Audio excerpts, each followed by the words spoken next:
3, 2, 1. We're rolling. What's up, guys? Cosmic Vibrations, episode 3. The biggest one. The biggest one, dude. Co-hosted by my friend Gaston over here.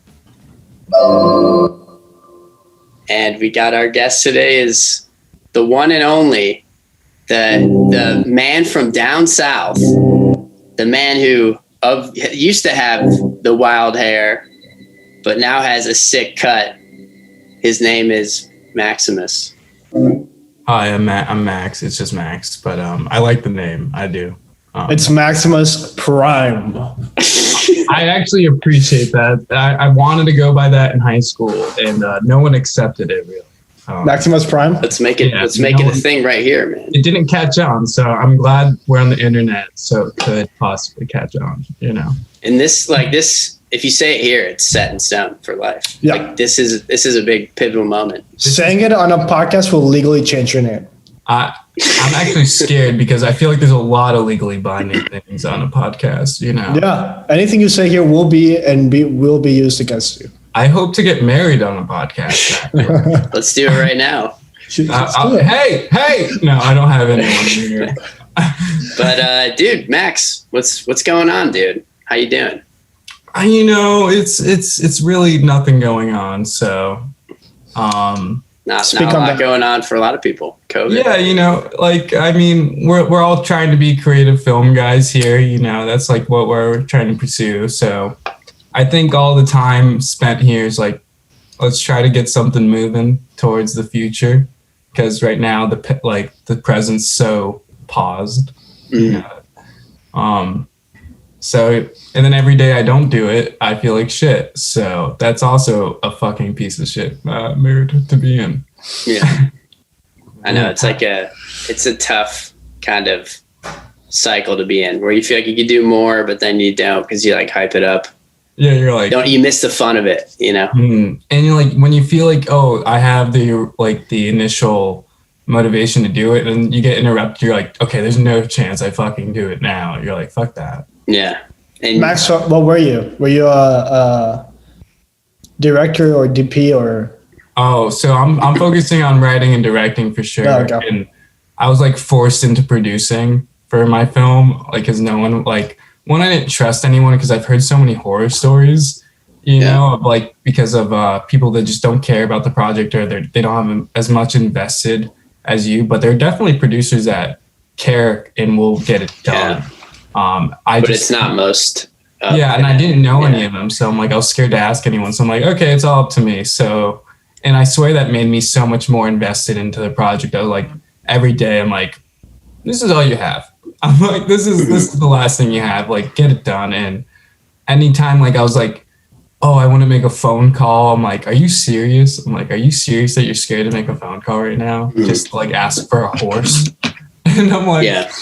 And then at one point, I'm like, towards like when we were making the film, I was making like 5 or 10 calls, like in 15 to 20 minutes. I was like making sure everything was involved and everything was there. And like, when I got there, I'm like, this is all mine. I got to make sure it works at this point, you know? Mm-hmm. Like, also I was thinking like, yo, I just brought this whole crew of like 6 people. I know it's not great, but I brought a whole crew. I'm like, I got to make a movie with them. Otherwise I just brought them to like a random farm to not make a movie. There's a lot of pressure, especially with all those hats, you know? Yeah. And you just want to make sure, like, you don't want to, like, I mean, like, it's always it's not really forefront, but you're like, wow, it's going to make me look terrible if I can't even get a shot going on, you know? So I'm like, got to make shit work.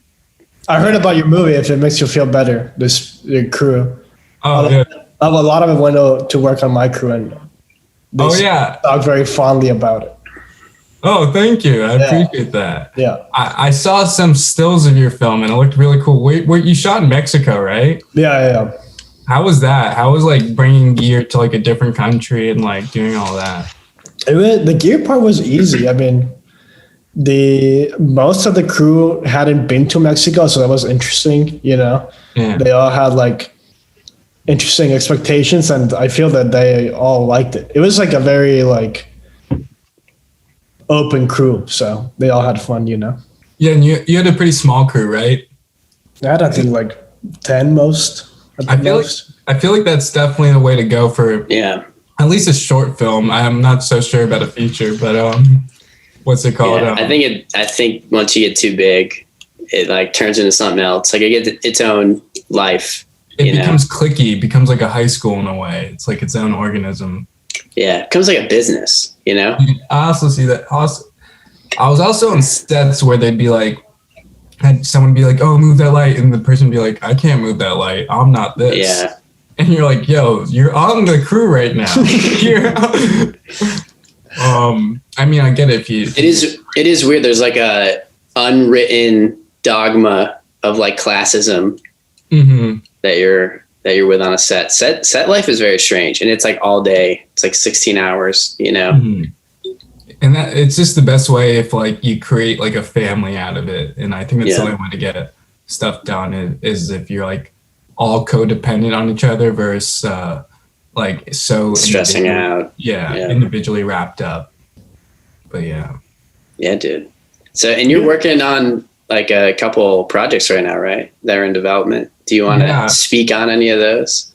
Yeah, I want to film. I have 2 projects pretty much ready to film. I mean, I have a crime comedy called like Crime Circuit, about people who steal drugs from people who steal drugs, and it's just like it's just kind of like a really fucked up night that just doesn't end. And I think I could film that on like such a low man budget and like one man bandit with just me. And like, hopefully I get someone with like a little fucking Zoom running around with me, you know, to get some good audio. Cause that's like the one thing we always forget is like, how can we capture audio in this moment? When we're thinking about writing it. Audio is important. We've talked about that before. It's like, a lot of people don't put enough effort into it. It's half of the battle. Yeah. Like it totally makes or break a film where you're like, oh wow, that really, if all your audio is solid except one moment, it could just take you out, you know. And I'm definitely guilty of this. But like I tried to mix all my own sound, and I'm like, I got pretty close to doing okay. And then there's just one thing. I was listening to one audio bit, just like one sentence that was like 3 words over and over for about 3 hours trying to mix it. And I swear I was losing my mind after hearing this three words. It was like a hypnosis. I'm like, this is not going to work out. I needed a professional here. Yeah. You know, and they could probably do it in like 10 minutes or whatever. Yeah. And yeah, that's exactly. And I'm like, at that point, I'm like, I don't think I want to edit my own films anymore. I was just like, I think I need someone who knows what they're doing a little more than I do. Excuse me. And I think something I've been realizing now is like, and it feels weird to say it, but the importance of like paying people. Because in college, we're just used to like, all right, you help me out. But like money is a motivator, and it makes people feel like they actually want to try harder, like they have something vested into it. And like I was going to mention, I had you make the logo. Oh yeah, to Cosmic Vibration, which you did a fucking awesome job. Oh, you did it, Max? Yeah, I did. Oh yeah, that's awesome. Oh, thank you, I appreciate that. And that's through your Tushy Butt account, right? Oh yeah, my alter ego that's like anonymous, except I'll poke my hand every now and then. What's it called? Because I'm like Nicholas Winning Refn with like a hand fetish. But what's it called?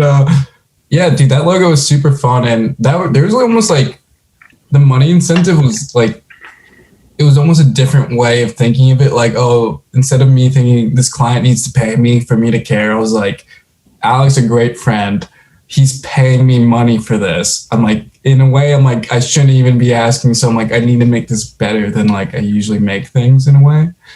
And yeah, and I appreciate that. And you did it, dude.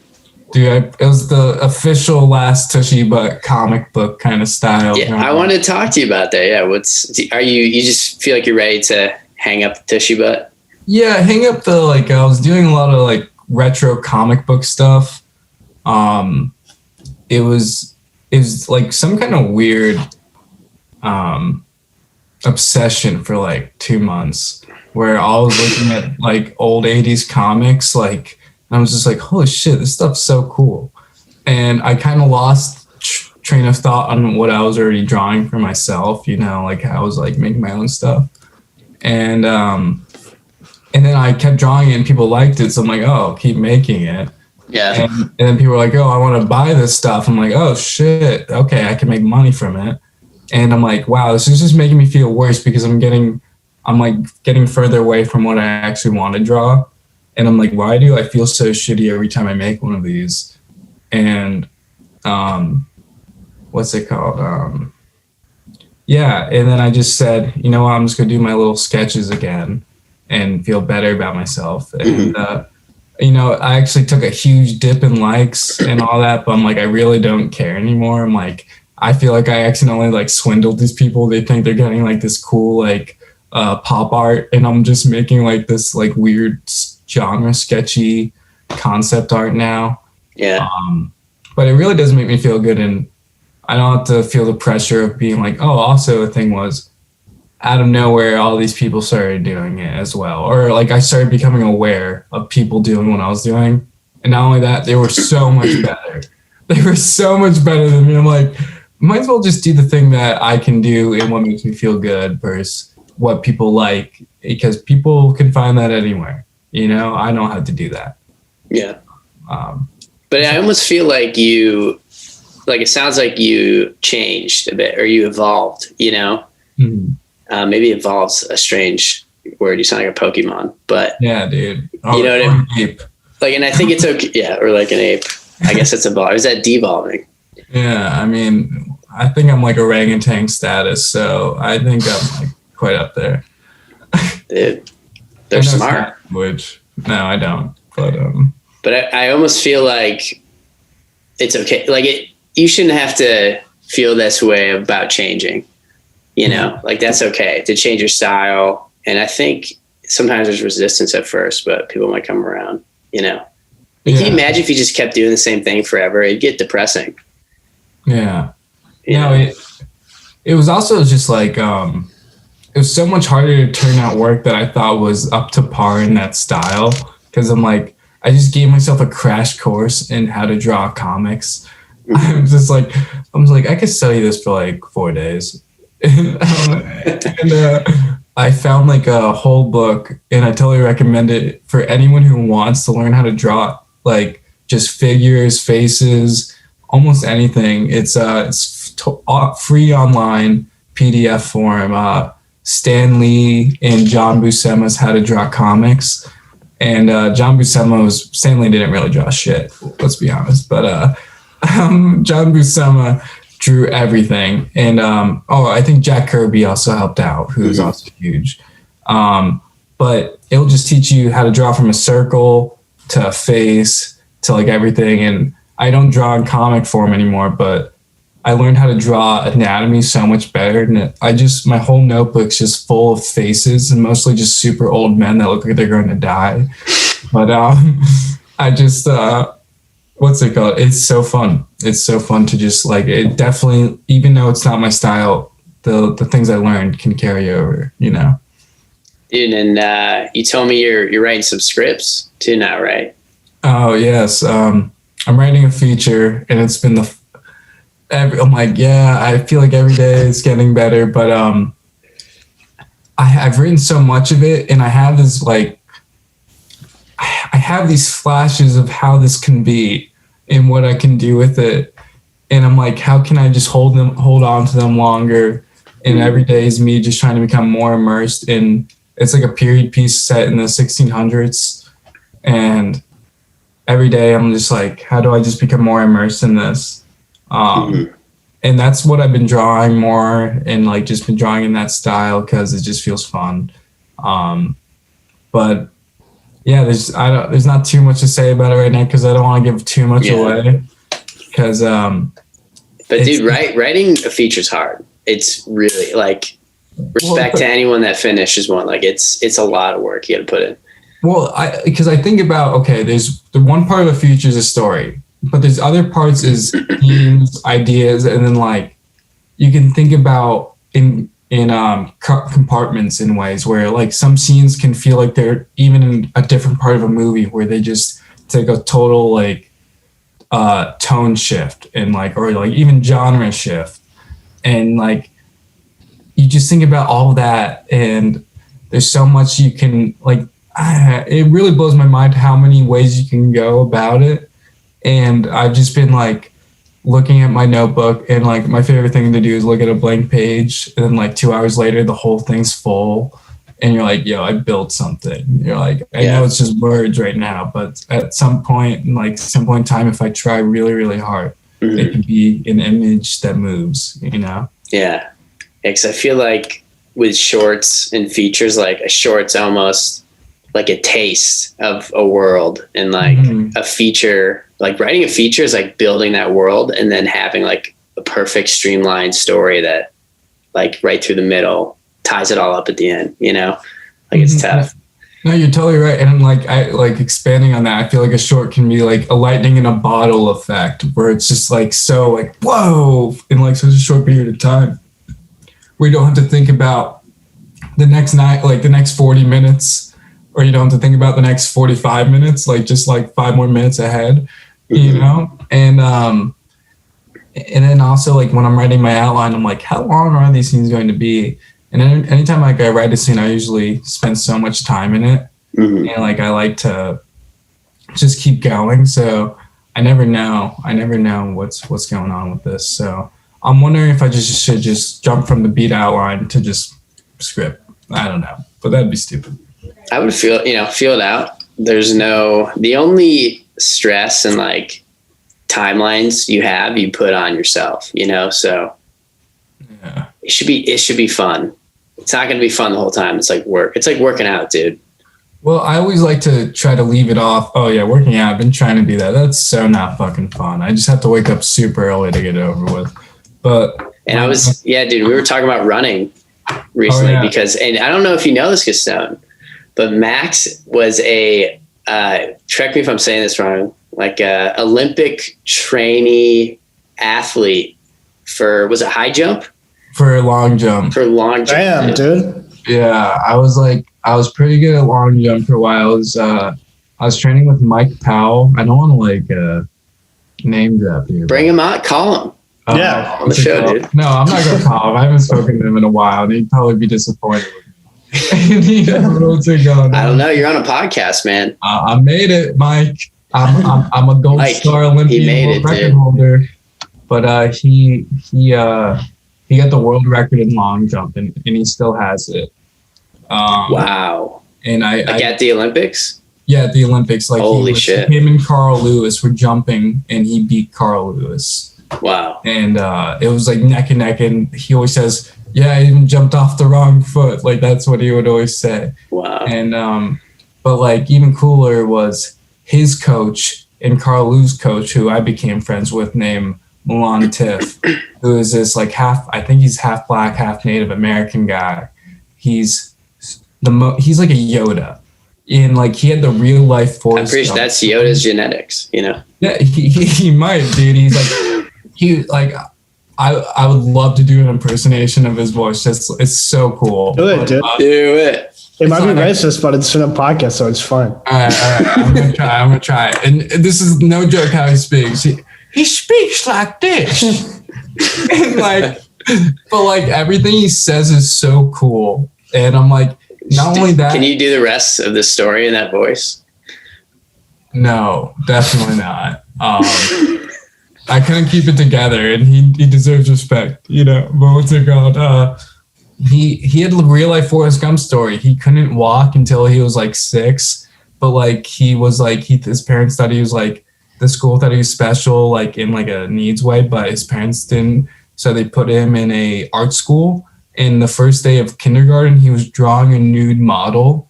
And like, and also he met his wife in kindergarten, like the first girl he loved, he married. He was just like in like a Jenny. And then when he when he realized he had the braces, and when he realized he could run, he became not only like the long jump world record holder at one point, and the triple jump long world record at another point. he coached the two people that beat them, which was Willie Hayes. I forgot his fucking name, dude. Willie Nelson. Willie Nelson, dude, playing the guitar. I forgot his name. Willie Banks. Fuck, I really don't know his name. I forgot it, but I met him. Make it up, dude. This doesn't matter. Yeah, but Willie Banks. We're going with Willie Banks, and what's it called? He was so cool. He trained me. Then he's like, want to hang out? Because I'm like, yeah, fuck yeah. So I went back to his house, and he was a painter. He was like, first of all, he showed me Jesse Owens shoes, like the world famous like track athlete Jesse Owens. And I'm like, whoa. He's like, yeah, Jesse Owens gave me these. And I'm like, oh, these are sick. And then he goes, come into my painting studio. He has a tiny painting studio where he paints these methodical cubism paintings that feel like they were printed. They're like crazy. And he's like, this one's for Bob Dylan. I'm like, holy shit. And he's like, and he goes on to talk about how he sold paintings to Barbra Streisand and Martin Sheen. Oh, wow. And he also trained with Bruce Lee, and he also trains Brad Pitt. He was like the craziest mother. And we looked him up. He's legit. He's like completely for real. Dude, bring him on, man. Dude, maybe we should get him on, dude. Do you still know this guy? Yeah, I still know him. Yeah, I still know him. And but there's like even more. He taught. He also was the one who brought Martin Sheen into rehab. He was for all the coke shit. I hope I didn't just like TMZ this thing. But, this is TMZ. This is the new TMZ. Yeah, man. It's called CMZ, Cosmic Vibrations. How'd you know, man? Dude, we just do it. And someone's got to do it. Someone's got to do it. Someone's got to gossip about all the celebrities, dude. Yeah. Yeah, but you know, that's enough about Milan. He's the coolest guy of all time, though. Love the dude. So, and can you still jump that far, you think? Oh, we didn't get into jumping. So, freshman year, I was jumping 20 feet. And then, wow. Yeah, it was like, well, I mean, it started out as like 16, 17.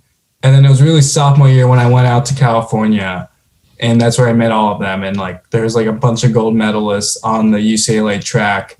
I even they wanted me to train decathlete at one point. So I was training with like the UCLA coach. I'm like, holy shit, I'm going to go to UCLA for track. That was like the dream, you know, like that's where Olympians go.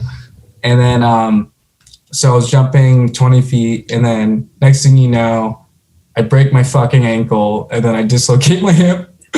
How'd you break it? First I broke my ankle running. No. First I dislocated my hip jumping. And then because of all the jumping, I had almost like a stress fracture in my ankle. So when I was running, it just cracked right in the middle. Damn. And I was like, oh shit, I think I broke my fucking ankle. I was like, I heard what did it feel like? It was like, I think I was in shock because I didn't feel it. All I know is I couldn't walk. It was just limp because all I heard was like it was almost like air popping out of my bone. And I'm like, oh no, I just know. I'm like, I broke my ankle, guys. This is it. I was like in total shock. And my dad was super upset because he's like, my track athlete son died. Damn, dude. Yeah. I'm like, maybe it was meant to be, man. And well, you're like, yeah, now I'm doing movies. Yeah, and I'm so much happier with that one. No chance I could have kept up with school and done a major sport. So anyone who does that gets major credit for sure. Mm-hmm. Also, I don't know many people have done that. So. And that's a good like origin story. Yeah. You know, you hear like Action Bronson's origin story. You know that rapper? Yeah. What's his story? He got like super injured somehow or had like a heart attack. Something. I don't know. I don't want to say too much, but say it, man. I don't know it though. That's what he's not gonna watch this, dude. Action. No, I'm sending this to him on Instagram as soon as there's because he's featured.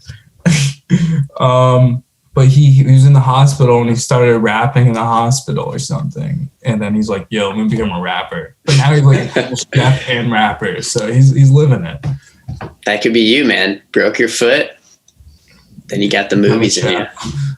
But yeah, and Gaston, what is your costume, what's your man? sports background, dude? My costume. Who are you wearing? Costume. I am wearing. This is kind of like a traditional Mexican shirt. I don't know if you know about traditional Mexican. This is actually my grandpa's. Really? Yeah. How'd it end up to you? Yeah, he died, dude. Oh, and you just got it? That was his will. It was his shirt. Really? Yeah, to me. Just a shirt. Lucky, dude. It's gotta be a good shirt. Is it just a shirt? Just a shirt, an old Nazi coin, and Nazi coin. yeah, dude. I don't know how he got that, but Are you saying the Nazis went to South America and Central listen, America? dude, did. I'm not saying anything, dude. I'm just saying my grandpa only spoke German, dude. Actually? Yeah. No fucking way. Did you know all the Nazis fled to South America? Yeah. When, dude? When was this? After 1949, when the war, like whatever the war was over, all the head guys in Nazi land Germany went straight to fucking South America. I don't know, dude. My grandpa, he definitely had the blue eyes and only spoke German. But I mean, he was like a scientist type dude, so I don't think it was like. That's the guy, bro. That's the guy. He seems like just a normal guy. No, he was a sweet dude. He's just a normal Mexican. Yeah, like he was he was pretty sweet, dude. I wouldn't think he. I mean, my grandma still talk shit about him, but other than that, I think he was a sweet guy. Nice. Oh yeah. Well, the shirt. He never. Yeah, thank you. So that's what your costume is? Yeah. So was your grandfather a Mexican with blue eyes, or was he German? He only knew German. He came into Mexico I don't know when, dude, but yeah, this is so interesting. So that's what your costume is? yeah, that's my costume. It's a old grandpa, old German Mexican grandpa, dude. Yeah, we have track was it was a fun sport. It was one guy cool guy named Doug. He would when guys would be running around the track, the opposing team, when we'd be stretching, he would just show them his balls the whole time during the corner. And it was one of those things where everyone was kind of free spirited with their package. You gotta air your balls, you know. It was high school. We're just letting it fly around, guys. Just letting you know. But we had the coolest part though was we had a fight club in the locker room where Oh, nice. Me and my friend Ben went to Walmart and bought 2 pairs of boxing gloves. Brought them in, saying this is when Fight Club starts, and we actually had to stop it because it got too intense, and people were ready for the next fight, and biting earlobes off. We just couldn't stop people from punching people anymore. It was actually we couldn't break shit up anymore, and we're okay, this is done. Me and Ben stopped bringing the gloves to school, and. It was fun, dude. But I'm when I saw how intense kids were taking it, I'm I'm not gonna partake in this anymore. Yeah, this is getting a little weird. A little Brad Pitt or Edward Norton. Sorry. It's a little, yeah. What an influential movie! I feel that movie made every dude around our age range want to do a fight club. Yeah, everyone wants to start a fight club, which is the opposite point of the movie too.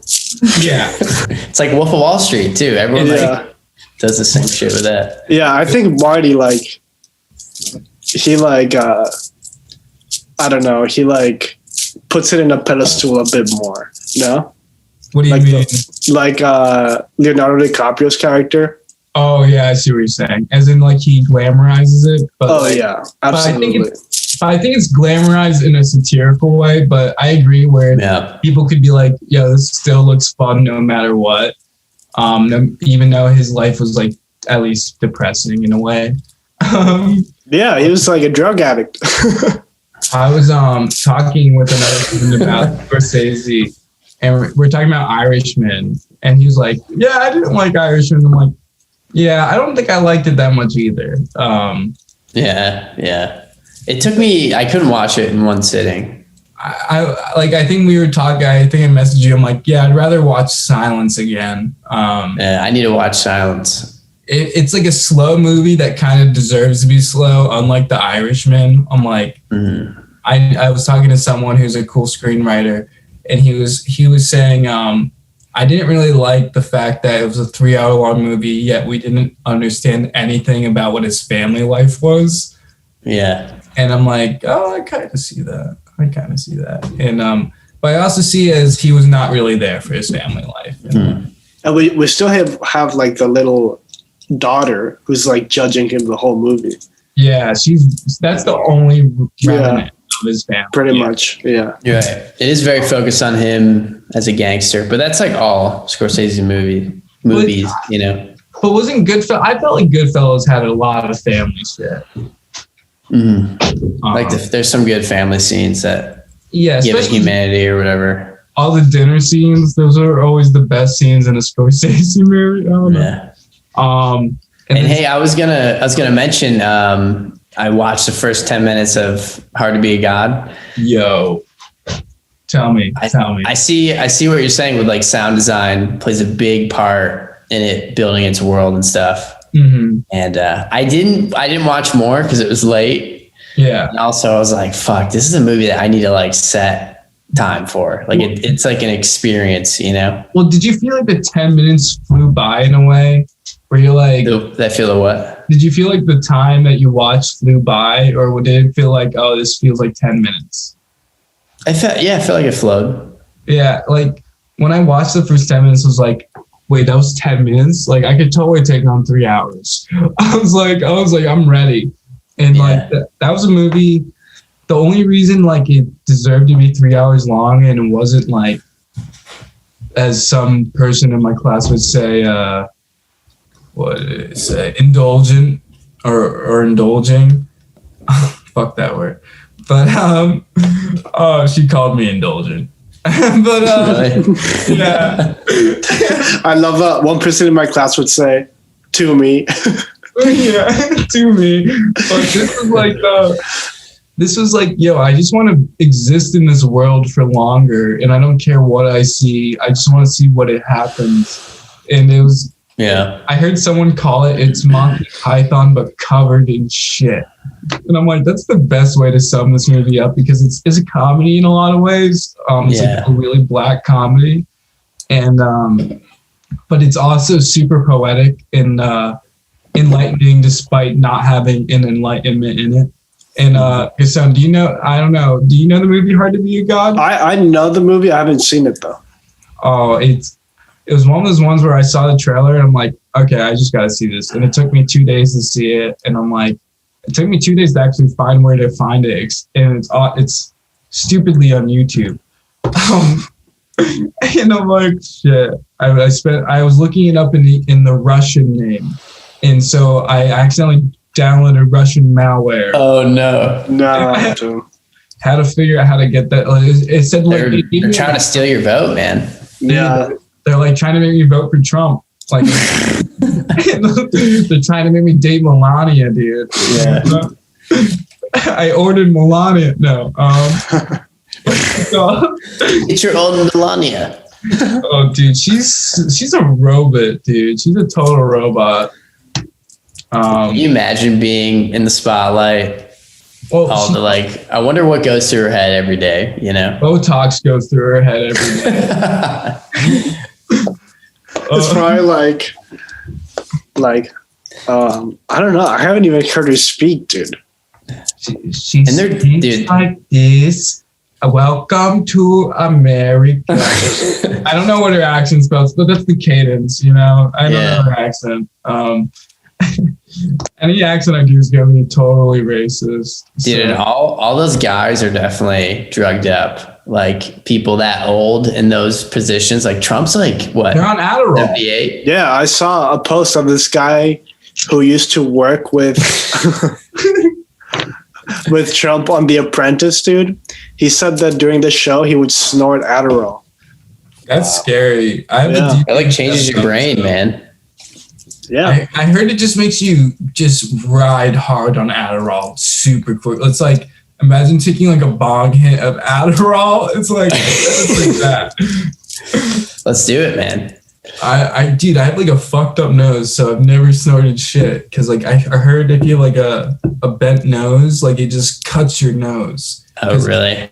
Like I could feel it. This nostril's like totally empty, but this nostril has like all my nose. It's got like it's like deviated or whatever. Yeah, I got fucked up with a lacrosse stick in gym class. I don't even play lacrosse, but they made me play in gym class, and some unathletic piece of shit. I'm not naming him, but he's gonna, if he knows if he watches this, he's gonna know what unathletic piece of shit he is.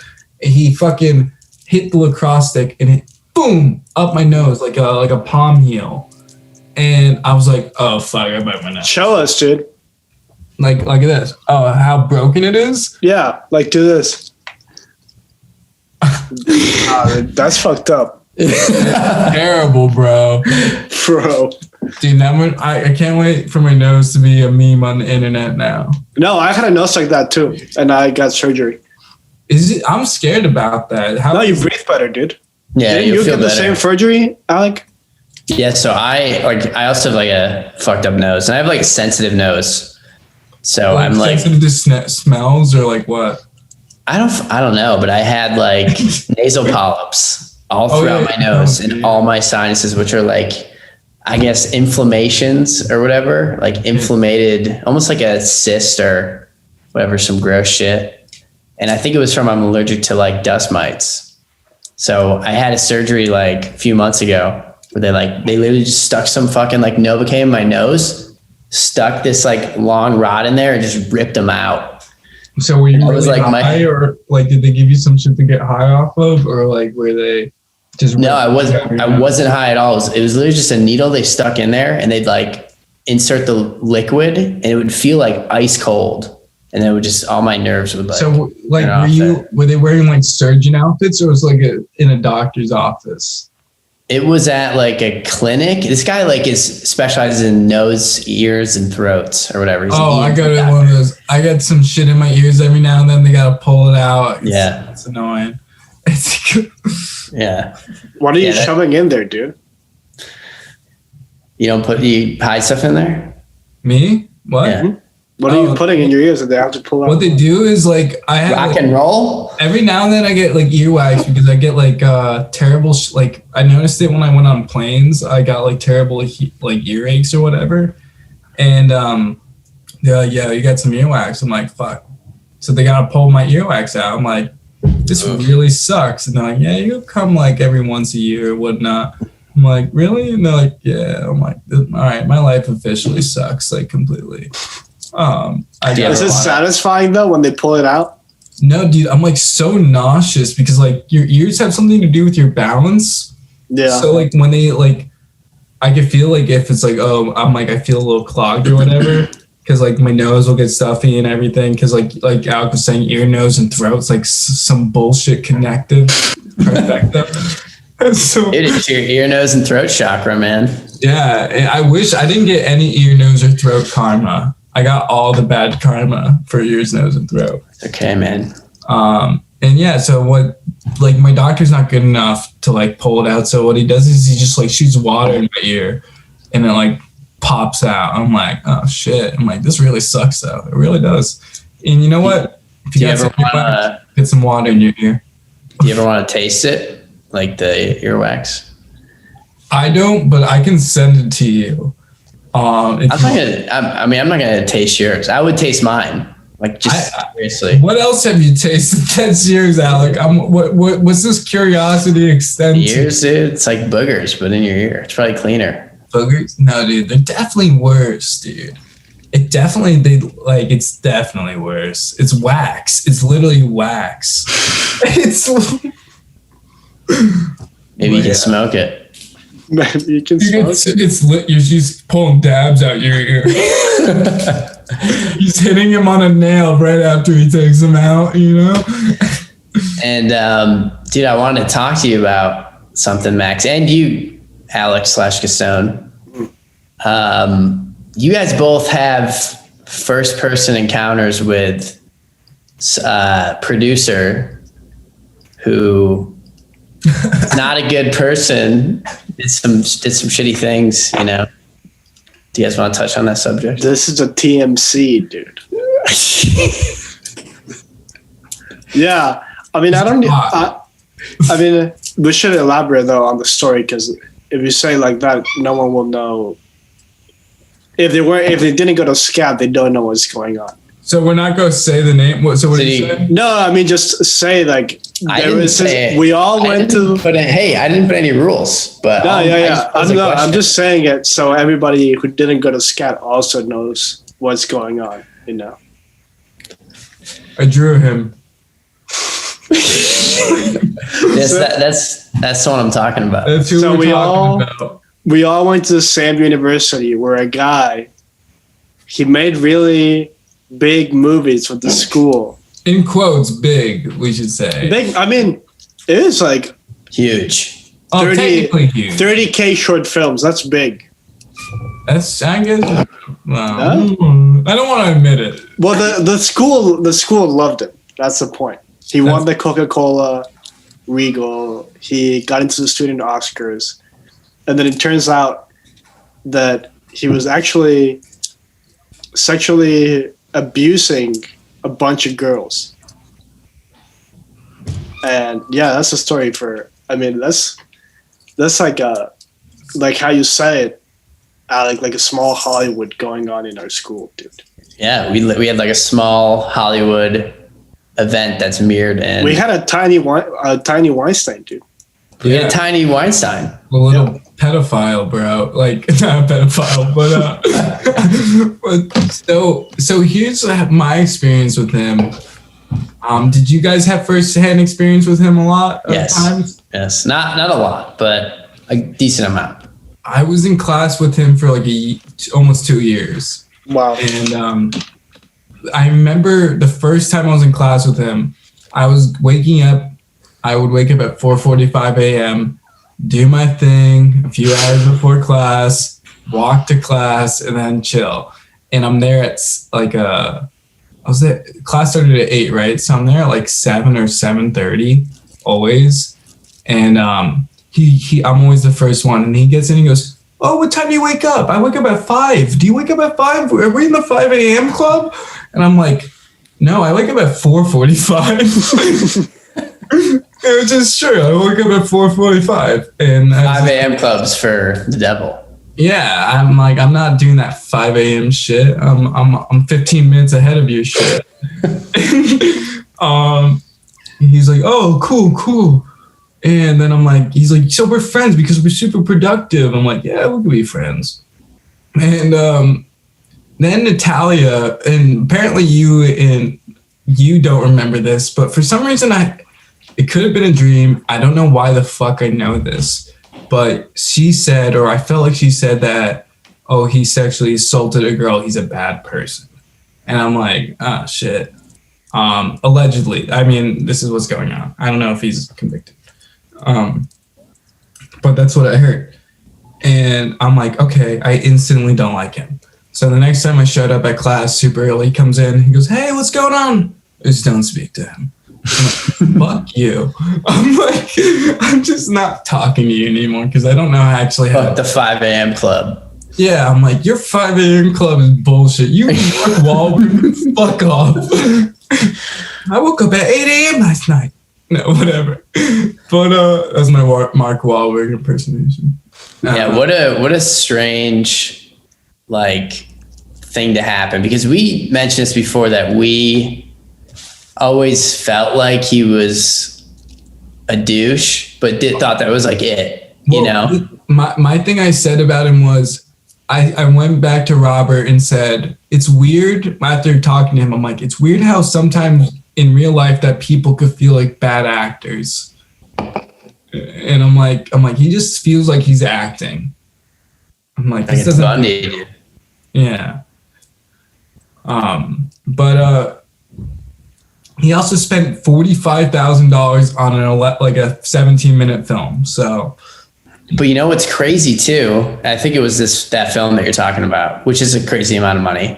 Yeah. But this is why, this is the best proof that karma is real, because he did all this bullshit and I had some problems with him I tried to work with him on one project. He actually was on Blind Cop 2 for a little bit, the senior film. I gave him my 2-page script and he was like, yeah, dude, I'll write you a budget. And the budget was $5,500.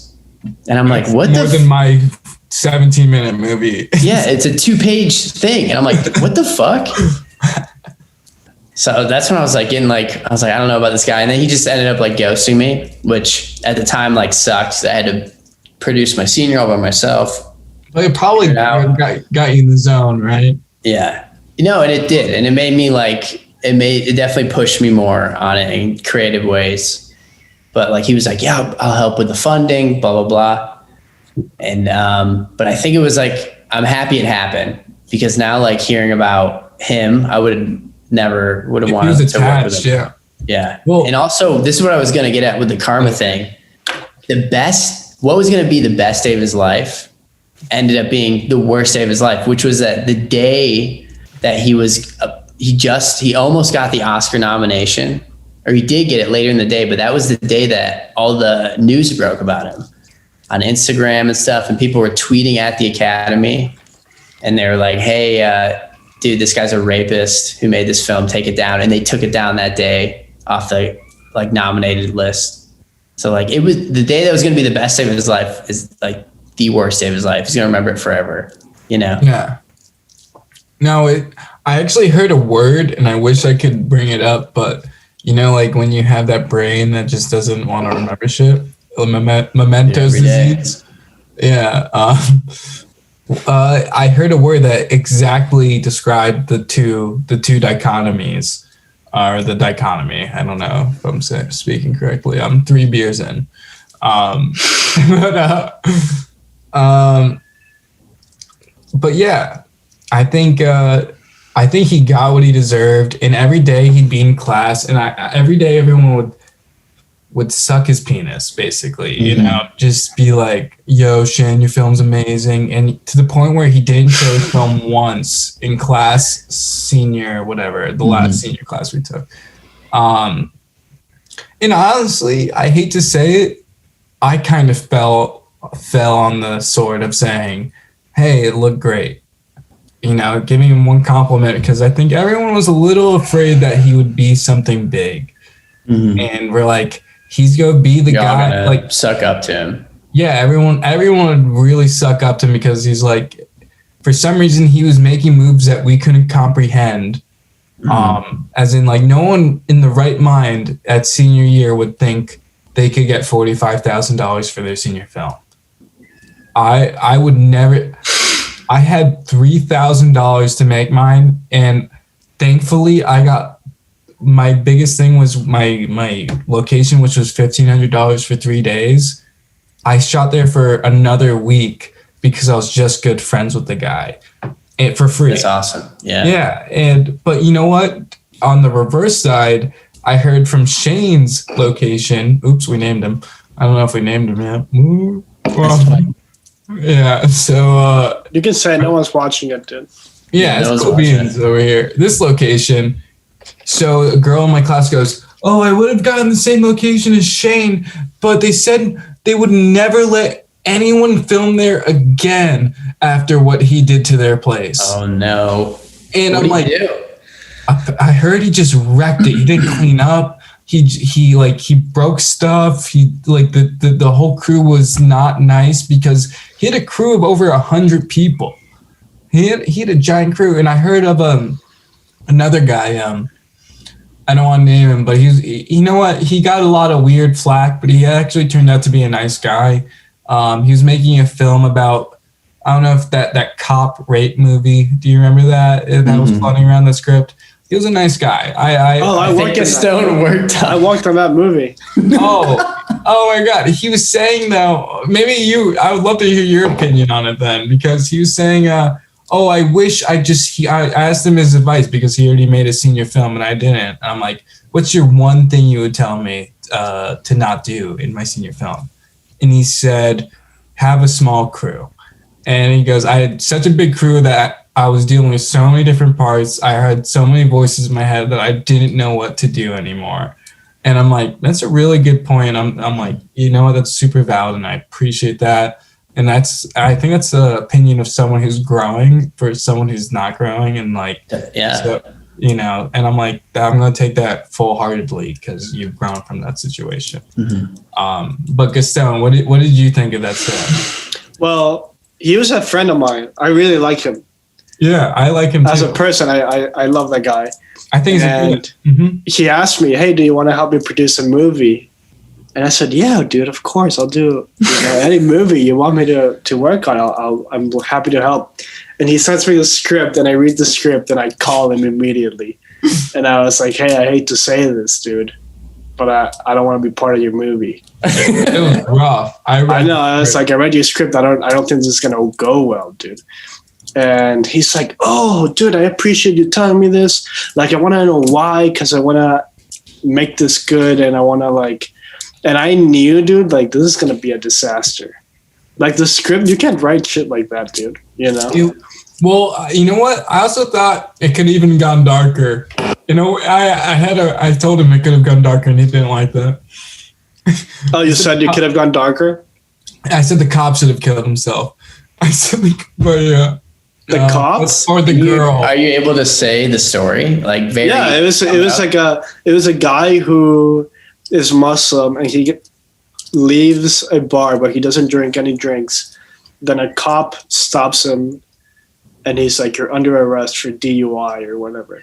And he takes him in his car into a warehouse and rapes him. Oh, he changed it to a guy? I remember it being it was a guy. It was a Muslim guy. Sorry. And then the guy takes the cop's gun at some point, and he's like about to shoot himself, and the movie ends. Wow, that was my note to him. Yeah, that's how it ended. Oh, that was my note. Yeah, I guess he did. Very dark movie. Yeah, but I was like, dude, no college student can make a movie about rape, dude. Well, I know even if they did go through it, and I'm not one to say, I'm definitely not one to say at all, actually. So I don't want to say, but I'm saying any traumatic experience is you'd have to process, and even at a college level, it'd be hard to actually express it. And if you do, that's right. Bravo. You know, like if you're able to give a good message about what you've been through. And you know what? The reason I personally known a few people that have gone through some really traumatic stuff in that area, and hearing what they went through is one of the worst nights of my life, and I can't even imagine what they went through. And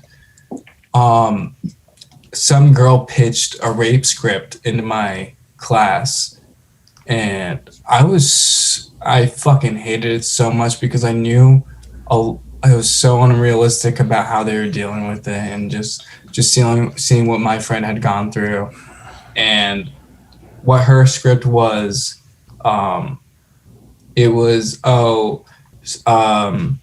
her father was a campaign manager, and the campaign he's managing or it was either the other way around, the governor, whatever.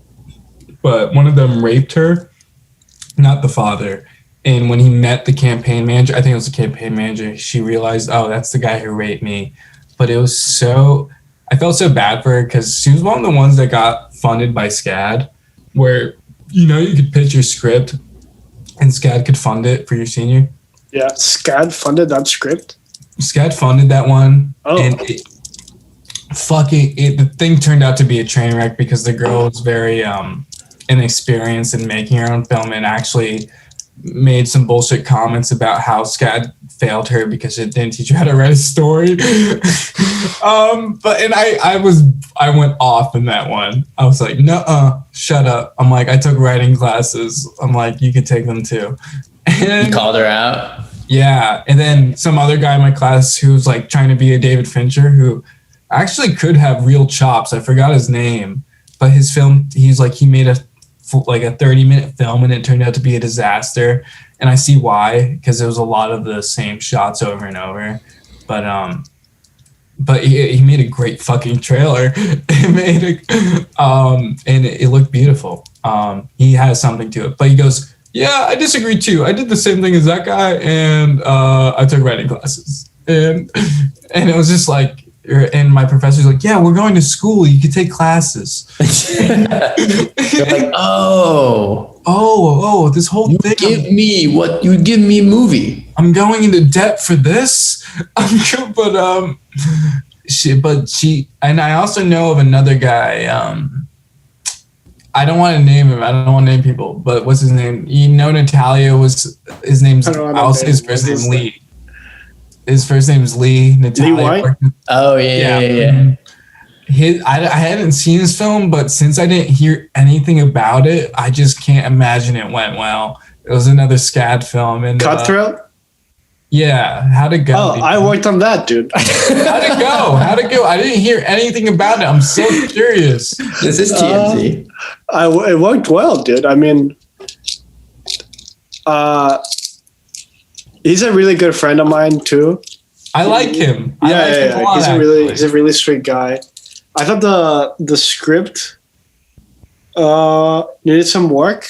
Mm-hmm. It was like a too over the top and like I agree. But the producers did a great job, dude. It was Paige and some other guy, Camille, and like it turned out really well in that sense. So it helped, because like the cinematography looks good. That's what I just wish I saw something from it. I saw his promotional like behind the scenes, but I never got to see anything from it. And that was one of the films. I don't think it's out yet, dude. Oh, I was really looking forward to it. So if you ever find it, let me know. No, yeah. I mean, I haven't seen it either, dude. Yeah. So I don't know. Maybe it's a train wreck. We don't know. Yeah, he's one of the nice people that, like, when I look back at my classes, like, he was one of the people that, like, supported my script. There's only 2 people that supported my original script that I actually, like, don't actually support anymore, but I thought was amazing at the time. But he was, like, he had something good to say, and the only other person was my fucking professor. And then all my class, that was only after my class ripped my script apart for about an hour and a half. And I'm like, okay. And, what did they say about it? And like, what do you think was behind what they're saying? One person's like, it's too long. Another person's saying it reminds them of like one of those TV movies. And I'm like, holy shit, this is rough. And some people like are very, they don't give a fuck when they're critiquing. Oh yeah, I'm always surprised by how people can deliver on a critique. And after an hour, my professor cuts in and goes, I know you didn't like him, but what's his name? Sagittarius? What's his fucking name, dude? What? What was the Bob Dylan professor that made that movie with Sagittarius. He's totally a Sagittarius, dude. I'm not one of those guys, but I aligned with him. I just don't like Sagittariuses, man. Dude, I'm a Sagittarius, dude. I'm just kidding. Okay. Fuck you, bro. Dude, Stegosaurus, dude. Dude, but Stegosaurus. But Sawith cuts in and goes, I actually liked it. And he goes, because I sent it to him before the fucking review. And I'm like, I know everyone's going to hate my script because it's not like anyone else's I've read so far. And I'm like, it's super slow. It's divorce piece. And then obviously when I filmed it, my actress didn't show up. So it became a Western. So, which was a great pivot. Oh yeah. It was totally made it a better movie than the script too. like I'm aware of that, and it actually made me a better filmmaker to think about these other possibilities, you know. And I feel like it was also like a bromance. It was totally a bromance. It was 100. I love men loving men. No, we all do. It's endearing. I mean, we're all men here. We Brokeback Mountain won the Oscar, right? only men know how it is to be men, dude. Dude, what's it called? Bromance is the strongest romance. Or maybe I can't say that. That might be like gender. You can say that, dude. Gender neutering. No one's watching. Genders is neutering all the non-genders that genders. But you know, there's a different connection with dudes. Speaking about genders, dude. Are we going to talk about it? Let's talk about it. Let's talk about genders, dude. Wait, before that, Gaston, you were going to touch on your experience with the one who shall not be named. Oh, yes, please. I don't have much personal experience with them. Yeah, I never had class with him. We met right around his. Yeah, but I didn't really talk to him during the whole set. I mean, I talked to him once. I know his one comment about every film is, I think you shorten this, tighten it up. You could tighten it up. And everyone believed him. Like they believed he was it, you know?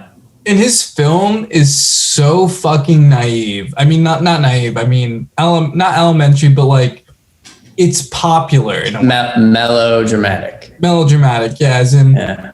Like that feels like a TV film. I feel like it could have had. It's definitely a cool idea and has some really could have impactful moments for the themes it's trying to portray. But the way he does it is so. I'm trying to be Jonah Hill. Or you know, like he's trying to be mid-90s, and I didn't even see that movie because it looked like such a cash grab on a nostalgia thing. I haven't seen either. Yeah, it looks so boring. I skateboard and I'm not even into this. Also, Jonah Hill. Can we talk about him for a second? Yeah, we can talk about Jonah. He's Hill. listening. No worries. Wait, let me just open my bedroom door. Yeah, take your time. You can get out. That fucking. What the fuck is that? Are you recording audio on a professional device? Yeah, he has. Holy shit! Hey, what's up, dude? That was so seamless. How big's your apartment? Dude, those are some good shorts. Is that a bathing suit? I wish, dude, that'd be funny if we were both could be here. Okay. Did you paint that waterfall, Gaston? Oh, this is Alex's room, dude. Alec painted that for you? No, this is Alex's room. So I think Taya painted that. Oh, it's pretty dope. There's another like coconut or whatever behind me. You see that? I've been drinking some coconut milk, and that's not bad. Coconut milk? Yeah, I didn't know. My girlfriend does say, yeah. Yeah, I had to put it in my coffee because I ran out of milk. And I use oat milk. Do you like oat milk? Oat milk? Oat. Like oats. Oh, no, I've never tried oat milk. What's that? That's my favorite. Is it like almond milk? No, it tastes actually good. Oh, yeah, because almond milk is like water. Almond milk is like fucking... Bad for you, too. Is it bad for me? It has no it's protein. like very like processed. Fuck, I thought it was just super pasteurized or whatever. I don't know what they do. What are they, milking nuts? You can milk anything. You can milk a Cheeto. It's like a process of like, I don't know, some kind of fermentation. Yeah, the Cheeto milk. You never tried it? Yeah, it's delicious, especially hot Cheeto milk. Someone told me it gave you like some sort of disease, like some sort of hardcore disease, and I had a serious hot Cheeto addiction for like 2 weeks. Dude, MSG, dude. Oh, is that what it is? I heard MSG's not that bad for you. I heard that was MSG is a drug. No, I think hot Cheeto is concentrated MSG. Well, I heard MSG was a campaign for racism against Chinese food. Really? Yeah, I heard it was trying to market it as MSG was bad for you because it was in Chinese food, because they're trying to tell you Chinese food was bad for you in like the 50s and 60s. Well, I think it's as bad as like sugar. I think it's some type of sugar kind of compound. But it's definitely a thing though. Oh, it's definitely not good for you. But I mean like it's definitely on hot Cheetos. Oh shit! I thought you know what I realized? I ate Cheetos and then I ate Tostito, or not a Tostito. What is it? A Frito? And I'm like, yo, these taste like the exact same ingredients, and I can't eat these anymore. It's they have the same aftertaste. I was really thrown the fuck off. Dude, processed food is strange. Yeah, It's so good though. I mean, I just try to stick to the basic, like the plain ones, because when they get too flavorful, I get really into them, and then they start becoming disgusting real quick. Dude, mine is Takis. I love Takis. Yeah, you've been on Takis for like a year at least. I've been hooked on them. You brought them over to my fucking house at like 1701. So that's some old shit. Dude, those were good days. Dude, good day. This is a reunion. This is a reunion. I mean, I remember going over See Roberto. your house at like your birthday and seeing Gaston. I was so, yeah. I commented on your banana stand shirt. Oh, yeah, I had a Arrested Development shirt. We have a picture of it on the fridge, dude. Dude, it's such a cool shirt. I was like, yo, I wish I had that fucking shirt. That was a good time.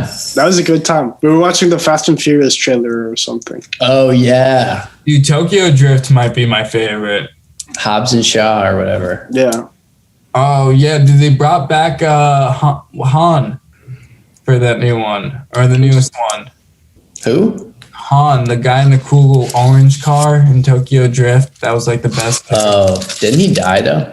He died. He totally died. And but they're bringing him back because They're like, we can kill him off. they're like, we could kill him off, but we can also bring him back because Vin Diesel goes to space. I was gonna say too. Keep in mind, if we ever mess up, dude, I edit this stuff, so I feel like this has worry been about a the great. it's been really we've been good so far, dude. Honestly, this is a riff. I mean, All right, this so are you guys ready to start the interview now? What's up? Yeah, this is a good warm-up. All right, let me start recording. Are you shitting me? We haven't. No, I'm been joking. I have to pee so bad. I'm like, we haven't been recording. Oh my god. You need to pee? Yeah, in a minute though. Yeah, I want to show you my new pen. So That's a great pen. It's got like a cool Asian symbol, maybe Chinese. I don't know, but it's a brush. So like it's a Oh wow, like a Copic. yeah. It's like a brush. Is that how you make your art? Sometimes, yeah. The last one, the two drunk guys walking in a cemetery. That was with this. It makes you like draw much more gestural and like you feel it and like you don't give a shit if it feels realistic or if it looks like good, as long as it All feels about how you feel. yeah, as long as it feels like it exists. And it's like a much more it feels free, you know. Free. Dude, I was gonna ask you too. I'm gonna get a dude to help me like animate the Cosmic Vibrations logo. Oh, I could fucking animate that. You fucking asshole. You sure? Oh, what do you want? Depends what you want. I don't want to bite too much off. But yeah, I can animate. I actually thought about it where I was gonna put the original face, remember him? And I was gonna split his fucking face open. That'd be into the cool. skull. That'd be awesome. That's cool, dude. Yeah, break the helmet. Because I have Can you do that? yeah, because I have those two saved. I can layer them over and then do some cool like internet magic or what's it called? iPad magic. And I want something that can like kind of loop. Oh yeah. So like I'm also thinking you want some eyes coming in too, like falling out, some shit. Also like Do that shit? we can animate something funny with we could what's it called? Abduct the astronaut in the background. That'd be cool. You can do all that shit? Yeah, I played with a lot of animation. I deleted it all, but if you look at my Tushy Butt page, scroll all the way in my highlights. I want to see this page, dude. Oh yeah, just look up Tushy Butt. TUSHIBUTT, like butt. At Instagram.com. It's basically the Yiddish word for butt and then butt. Yeah, dude, how'd you come up with that? Like, what was the inspiration? Oh, because my mom would always say, "Go on your tushy," like if you ever had to go on your butt. So I'm like, okay, tushy butt, because it's the same word, but no one probably knows that. And when I told my grandma, I know tushy. oh yeah, tushy, yeah. But the name's good, dude. The name's good. I thought Sounds it was like it could be a good brand. Sounds like a K-pop star. It does. It sounded pretty like Japanesey, but what's it called? Or Asian-y? I don't know what you call it, bro. I'm so drunk. But I told my grandma, and I never heard her laugh harder in her life. In my life. Wow. I never made my grandma laugh harder just by saying the word tushy butt. And she's like, tushy butt! Ah! She burst it out like, I gotta get that fucking shit tattooed on me because it made my grandma laugh so hard. You should. Or I've been planning a few tattoos. I'm like, now I got cut hair. I'm trying to get buff again. Hell yeah, dude. I might as well just get tatted up, but not too, like nothing below the elbow yet. How about this? Next time you're on, dude, you're showing off your new tattoo. Oh yeah, my extended family does not know I have any tattoos. Now they know. You just told them. I told my one cousin, and then I didn't tell my bigger cousin, so he feels left out on purpose. So if he finds it out, fuck you, Adam. Do you want to show off some of your tattoos? Yeah, I got Sasha. My Who's dog. that, dude? That's my dog. Oh, cool. Yeah, she used to put her head right there. And I used to call her hairy armpit when I was a kid. She was like childhood. I'm like, I didn't want to get too many dogs tattooed on me. I don't want to become like a pet cemetery. And then I got just one more tattoo on my shoulder, which is a decapitated head that I drew. Nice. Like they say, you have a good head on your shoulders. It's not a good head though. So, it's just a stupid one. I'll probably just draw most of them, except I got 2 artists in mind that I'll travel for and be like, just do whatever. I want to hold back. Oh, yeah. At one point, I'm like, just never may hold back. Because I got some like stars. But yeah. Yeah, Gaston, you need some tattoos, man. I have some, dude. Oh, let's see your Gaston. I have my 3 dots here, dude. Oh yeah, you get the 3 dots. Oh, how did those stay? When did you get those? That's a stick and poke, dude. So did they stay long? Yeah, they've been there for a while now.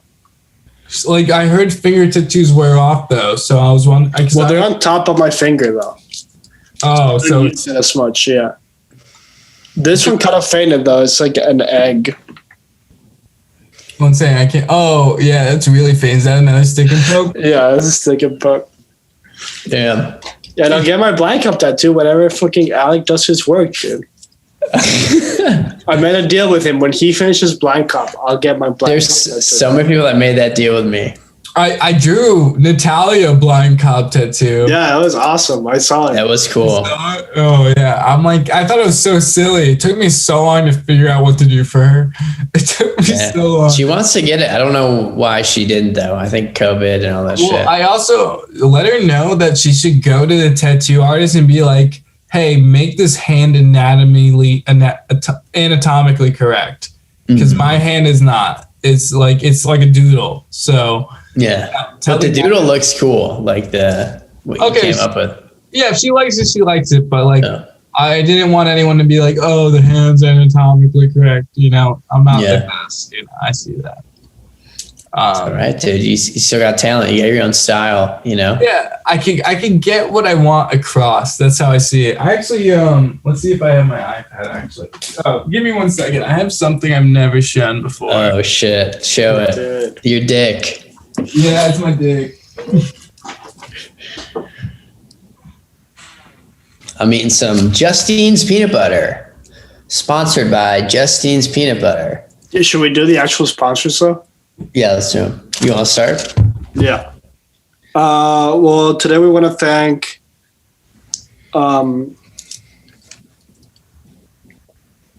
Hydro Flask water bottle for sponsoring the episode. It keeps the water cold or warm. I usually drink my water and then put my coffee in it, and it'll keep the coffee hot all day. Yeah. No, I know what you're saying. I used to carry my water like this, but now I have that bottle and I can just like keep it in there, which is so much more convenient. You carried it like this? Yeah, like how can I work? You know what I mean? Like I used to use my shirt as a rag, absorb all the water, and then like and then squish guzzle it down. Yeah. But I kept my shirt wet all day, and I mostly chewed on it like a chew toy.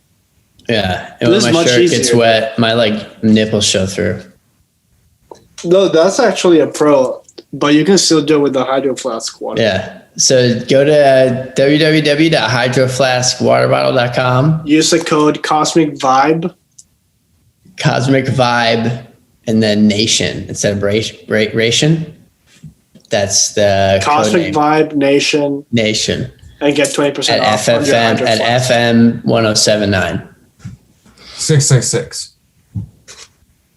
What's up, dude? We were just doing our sponsor. Do you actually have an ad?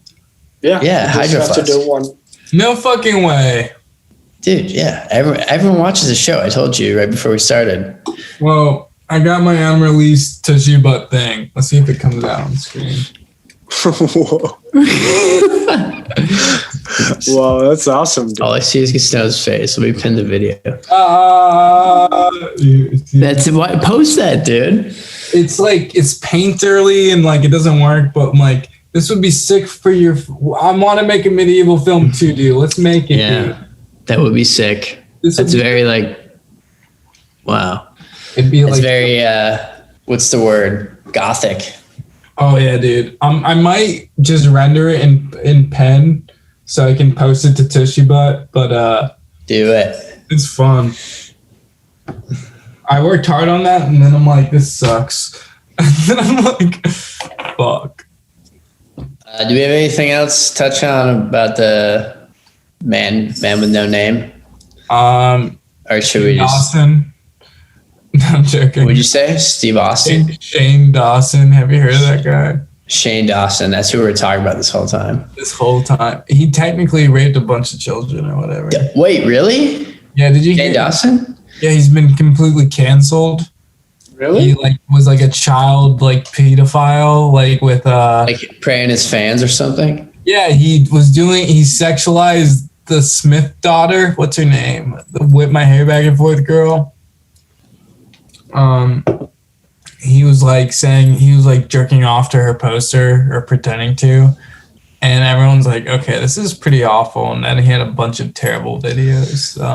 The only rumor I ever heard about him or like drama that came out that he had addressed on his show was like he made a comment like one time I was like my cat was on my stomach. Oh, he and I, fucked his cat. came on my cat or whatever. Dude, he Everyone's fucked like, his cat. what? He's like, yeah, dude.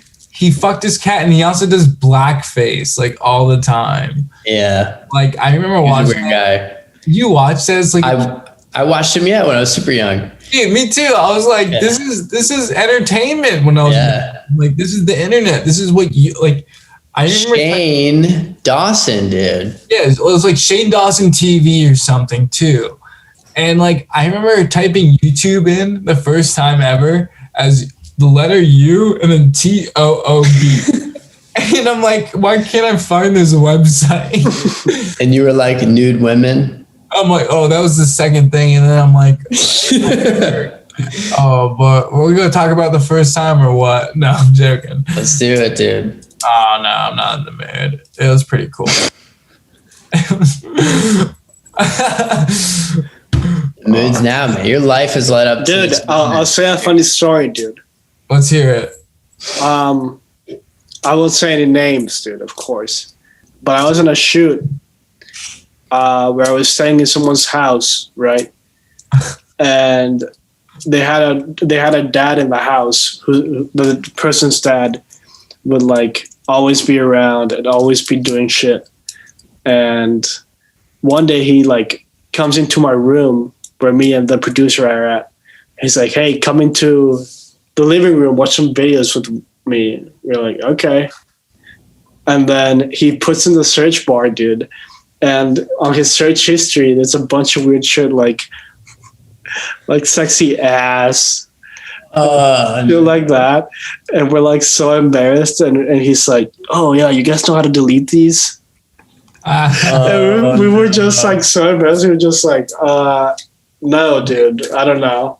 I just taught my dad about incognito window. So I wonder what the fuck he does about that. Oh my god, he's just like, this shit's sick. The dark web. He's like, Reddit. And then he's on 4chan, like. Your dad goes on 4chan? No. I actually could believe it, dude. He does whatever he wants. Do you guys get on 4chan? I've never been on. I heard it's just like not a friendly place. I go there. It's like funny. A couple times. Yeah, it's funny. I thought it was like something illegal, so I'm pretty up.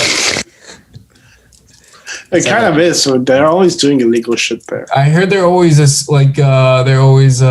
assembling mass shootings. I watch police interrogations like for fun, like not like unedited 3-hour police interrogations while I do work. And you can watch this online. Yeah, you could. They're completely the freedom of what's it called? The Freedom of like Knowing Act. I forgot what the Information Act. Information Act. Yeah, you can get at all of them. And I guess any of my favorite ones because like I've rewatched them because they're so enjoyable. Because one of them, like you could start movies like this shit. Like one of them is like imagine a woman cop setting up for an interrogation in a tiny room because all of them are in extremely closed rooms. So she's like usually it always starts out with like, so what are you doing? What are you doing? Blah blah blah blah. But her interrogation is like completely silent, and you hear.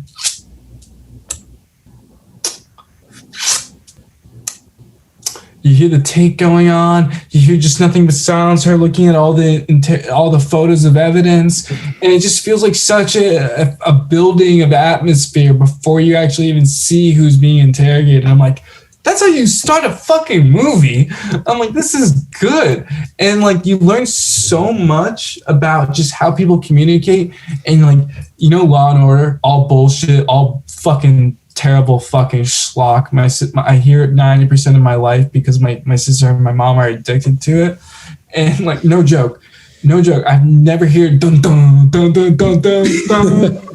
I could do it in my head. I even whistle it. I whistle it like I'm in hell. And like, but what was I saying? But these interrogations are so interesting. Sometimes it's hard. The first time I watched them, it was almost hard not to empathize even with the worst people. You're like the last time they say empty your pockets and they go, this is literally the last time you touch whatever's in your fucking pockets. It's kind of a weird feeling. Then they go, you're not going home today. It's a weird idea. And I don't know, probably a rational person would be like, I think like, if I was in that situation, that would be terrifying. But the more you watch them, the more you go, oh, this person totally deserves it. They're so wrong. This one girl fucking she faked all of her grades because her parents were really hard on her. Obviously, that's terrible. But then she was dating a drug dealer, so she paid her drug dealer's friend to kill her parents. And she made a fake 911 call, real, but pretending like she was kidnapped. The mom got killed, but the dad was shot in the head, but went in a coma. And like, they brought the girl in and she's like totally lying to them, And they're like, no. They what they do though, these cops have these massive respect level, this massive tolerance. Not cops, detectives. I think that's a huge difference. And these detectives have so much respect, and I've seen them interrogate people that have autism who've ran a van into a crowd of people. And what they do is like, so why do you do it? And so, my favorite one was I was watching this Canadian one. Sorry, I'm jumping back and forth, but he goes, I know you feel guilty. You barely touched your donut. It's such a great line. I'm like, that should be in the next Coen Brothers movie. I'm like, you can catch all these subtleties. And also, I think watching these can also give you ideas on how to cast people because of how they speak. It feels real, yeah. Yeah, I don't know about you guys, and as producers, as directors, as writers, and like when you write something, you don't always look for the look, but you hear how they say it. I always think about the cadence of how they say it. Versus, oh, this is the person I'm looking for. You know, like if I can hear what they're saying, I can believe it. If I close my eyes versus if I look at them, I don't believe, you know, I think the voice carries. It does. I think the look still plays a role. Oh yeah, 100%. Like if I casted Lancaster and he was like a midget, no, a little person, you wouldn't get it. That's you know. Scorsese does it, man. Scorsese. I mean, you can cast little person. Well, I just mean like look to like you can't really have someone in a badass role who looks like doesn't look like that. Looks round, like looks like a funny. Unless you're trying to have a funny character. I mean, look at have you seen North by Northwest or whatever that Alfred Hitchcock movie is? No, I've seen it. Yeah. Yeah, I wouldn't. Yeah, would you say that guy looks like an action hero? Like he looks like a kind of like an ordinary man. I guess the person I'd say would be Tom Hanks. You know, he's an everyman, and you know, you don't cast like the Coen brothers also don't cast good-looking people. They cast the people that people that look the best for the role. They live it. That's also a good point. You're literally make the most sense. They don't have to be good looking. They just have to look the best for the role. And that's you're totally right. So I guess I agree with you. you made it. You made it. Dude, and now Hollywood's TikTok, dude. So welcome to the new century. Are we scared about how people will consume media for the future, considering TikTok is enjoyable for most people? I am a little bit, but Quibi failed. That died so quickly. And that was like a big, like, if this made it, then that might have been a signal. 2 people had told me to ask Quibi for jobs. Isn't that weird? They're like, oh, I heard about Quibi. You should look into them. They're looking. My parents said the same shit, I think. Really? Yeah, it's like bizarre. Anyone who hears about it, they're like, oh, that's where the jobs are. So I don't know why the fuck they failed because it sounds. I knew it was gonna fail though. No? Yeah, no, like it's such a niche market. I guess it doesn't. Not a lot of people want to see high quality 6-second video. Also, a couple minute videos. We'll just watch a 20-minute thing, get 10 minutes in, and just finish it later. Mm-hmm. You know, like I'm not like. I figured it out. Like I can't watch TV shows really to fall asleep. It pays too quickly. I don't get to really look like, except River Monsters, which I will say is the best reality TV show ever made. Because every time he says, he goes, I'm going to catch this fish. He catches it. And I'm like, that sounds cool, but he caught the most rare shark or rare fish ever that's only been caught 20 times in 100 years. And he's like, I'm going to catch a glyphis shark. He caught it. And then he goes, he's like, I'm going to fly a plane. He crashed it. And then he crashed a plane. There's a plane crash on TV that everyone lived through and they're in a swamp and no one's talking about it. Wow. It's one of the coolest things that's like ever been captured on reality TV. Damn. Shout out to River Monsters. River Monsters. You know what? Jeremy Wade. You should get a job there. What's up? You get a job there. Be on the river with him. I'd make Jeremy Wade movies exclusively. Round 3, dude. Let's do this. All right, so we're officially. Yeah. Amazing. We're officially 1/4 of the way through the podcast. So good job, everybody. Nice. Thank you. How's it going? Is it a train wreck? No, it's actually been great. It's been a good time. I think this has been super successful. But I'm biased. You're biased. I'm biased. You're biased. But yeah, dude. Anything else you want to chat about? Yeah.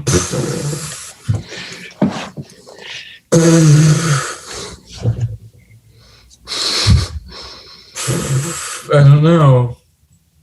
What do you think? I totally agree. I'm thinking, all right.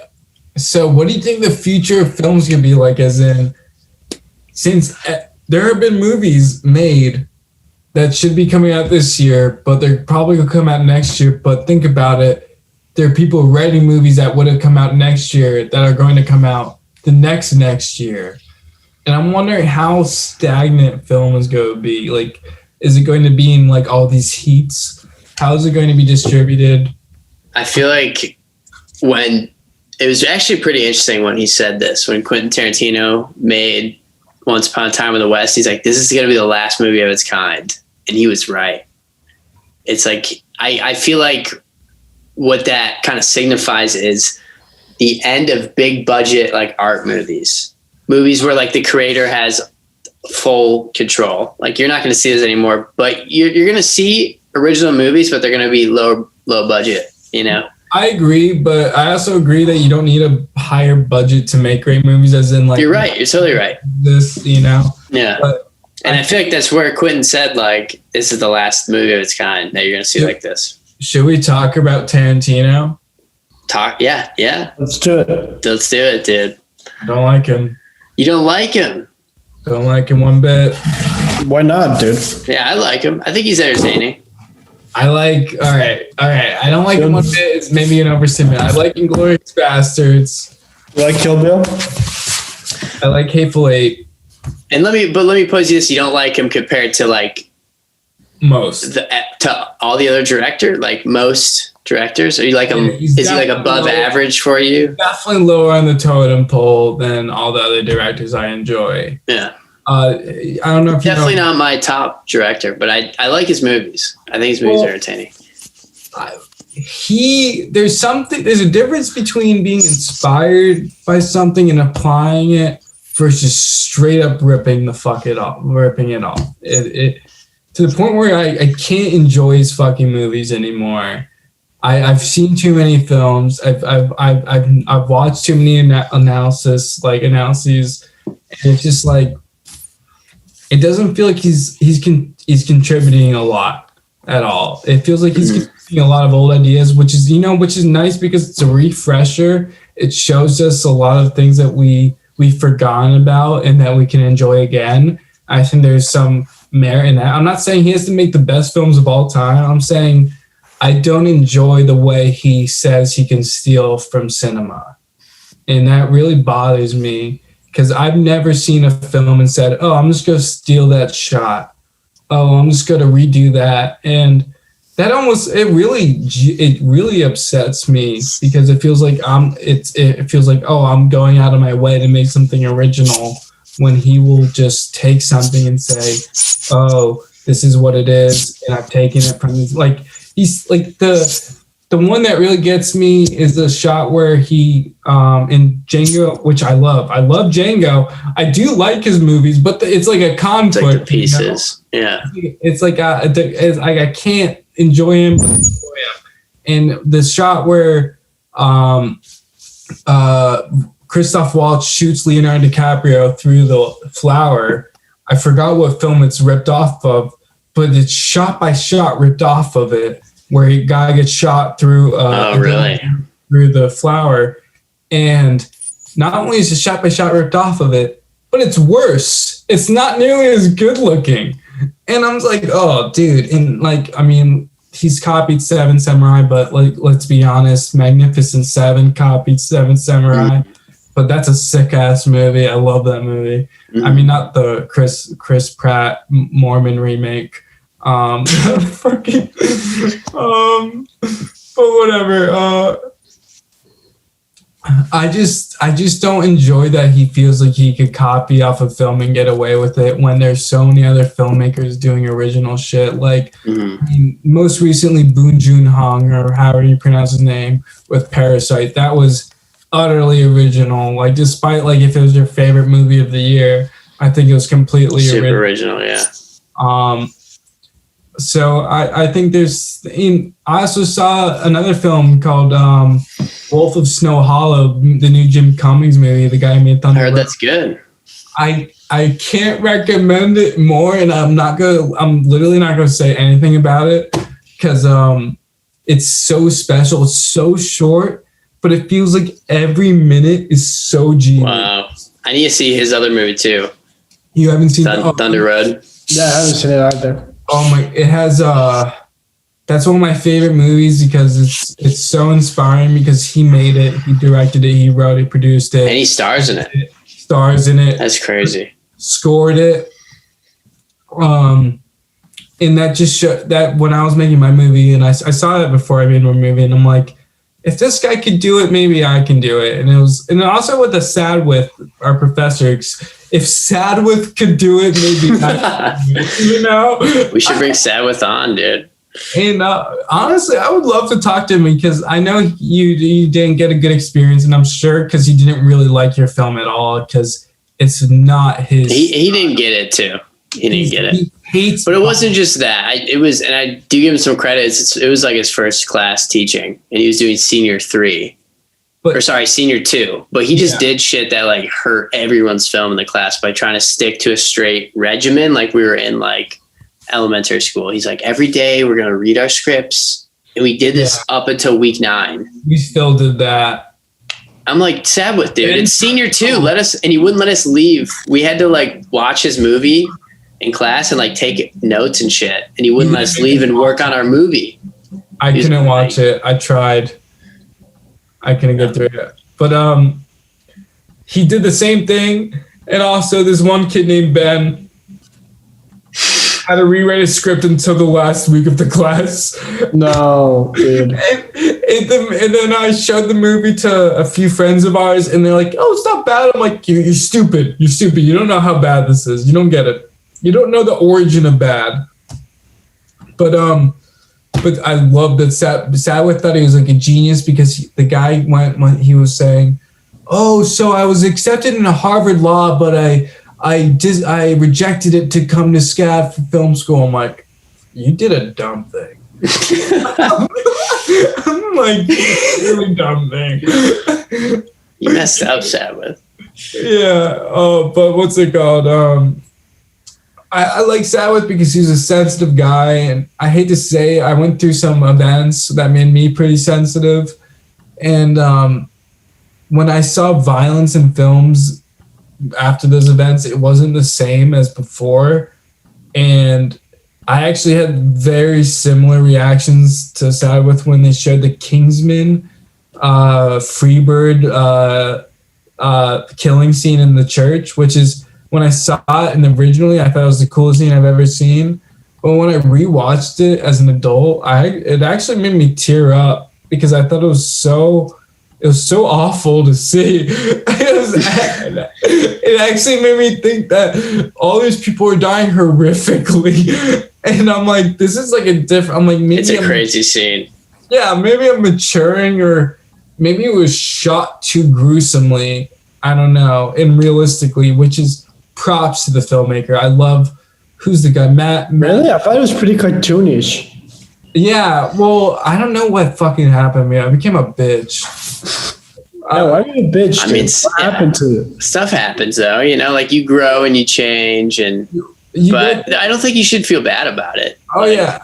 You just go through some hard events where you see some gruesome shit, and you're like, oh, I kind of see how it happens now. And you're like, oh, I can see it going really badly. Like, I don't know. I think I've told you, but I was skateboarding to get Chinese food, and I was coming as one back. Does.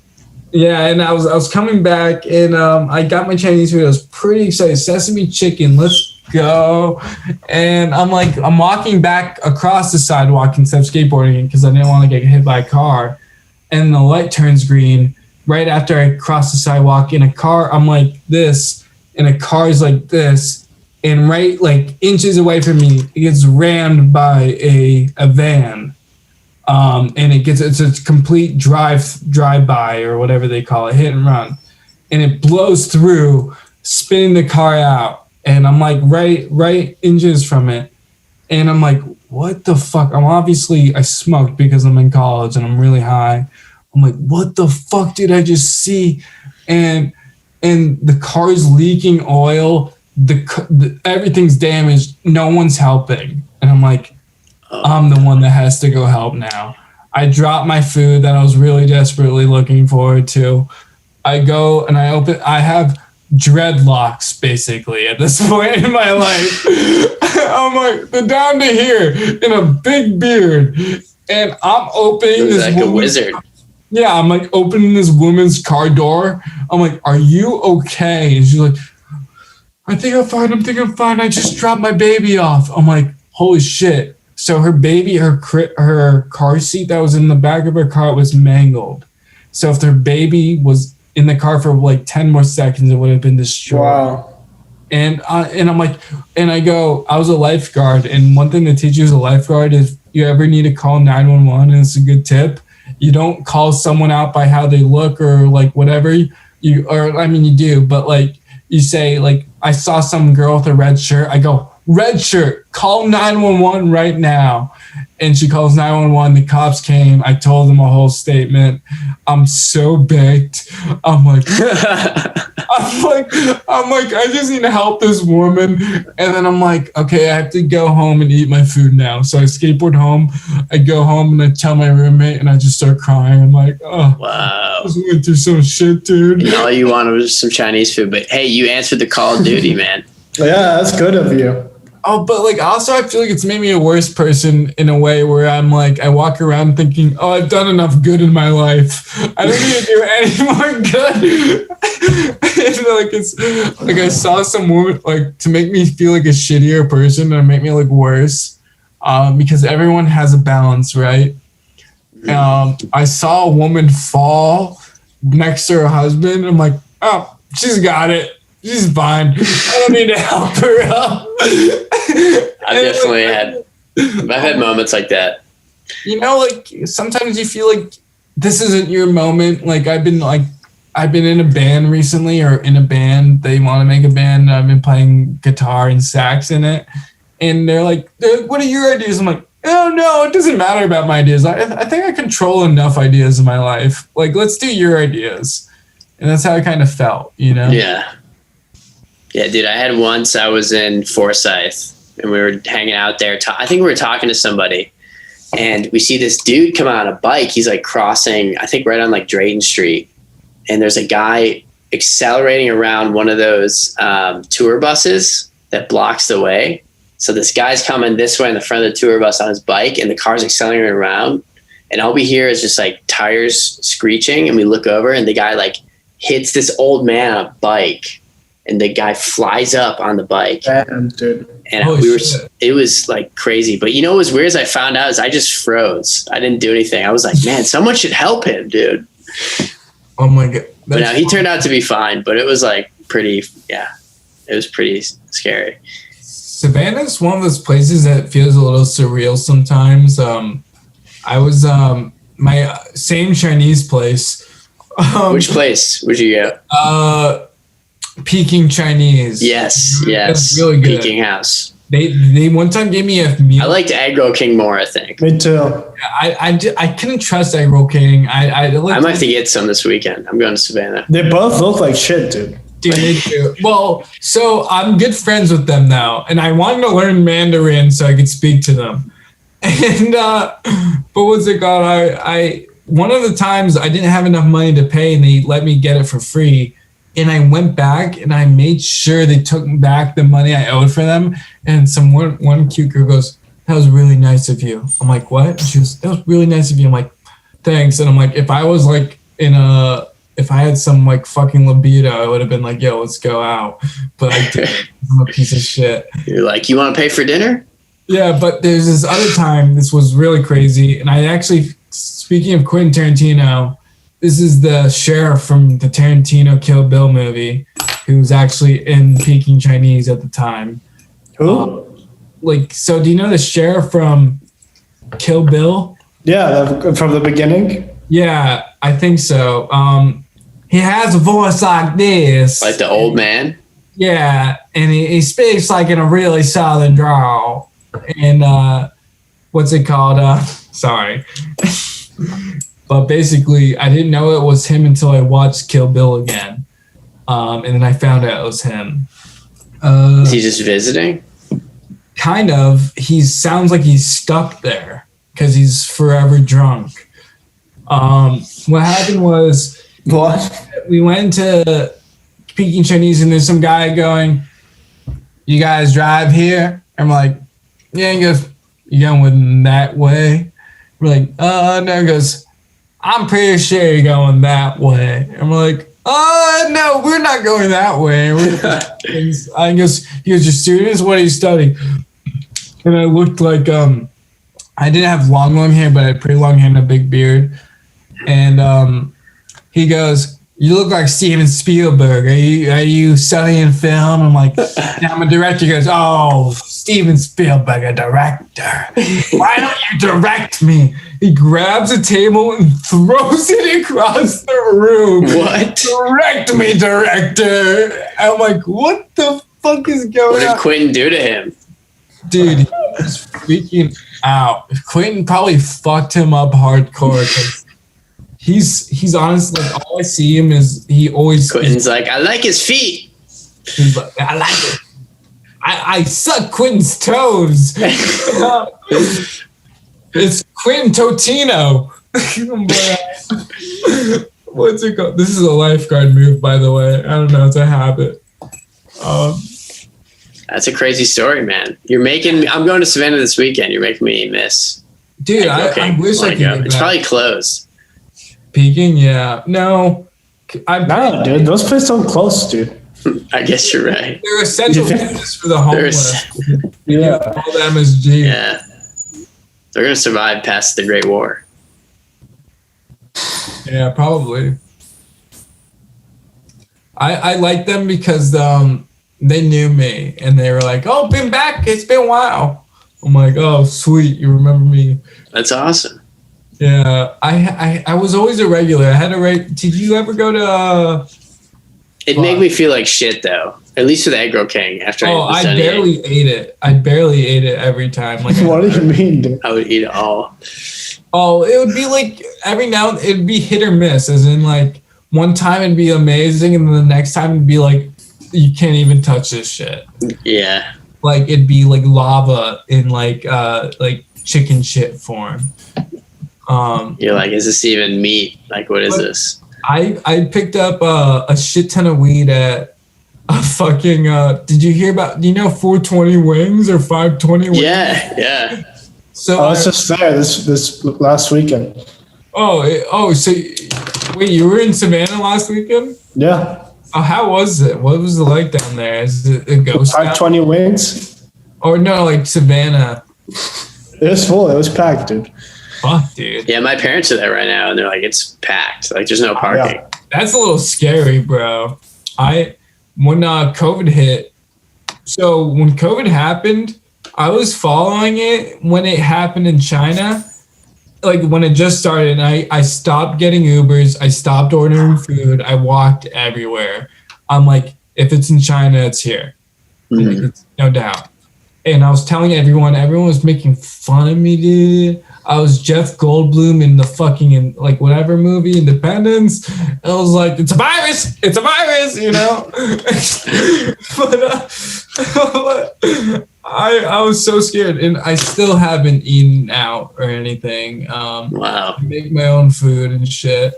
What were you gonna say about 520 wings, dude? Oh, 520 wings. So I was picking up, you know, the Hive, the cafeteria. Yeah. Mm-hmm. So the guy who would check your things, did he have a grill and dreadlocks? Mm-hmm. I went to a party one time, and he was there. He's Dude, like, I sell weed. His name was Tay, and I used to buy weed from him. And We used to joke and be like, can I use a meal swipe for some weed? no, I wish I did that, dude. But what's it called?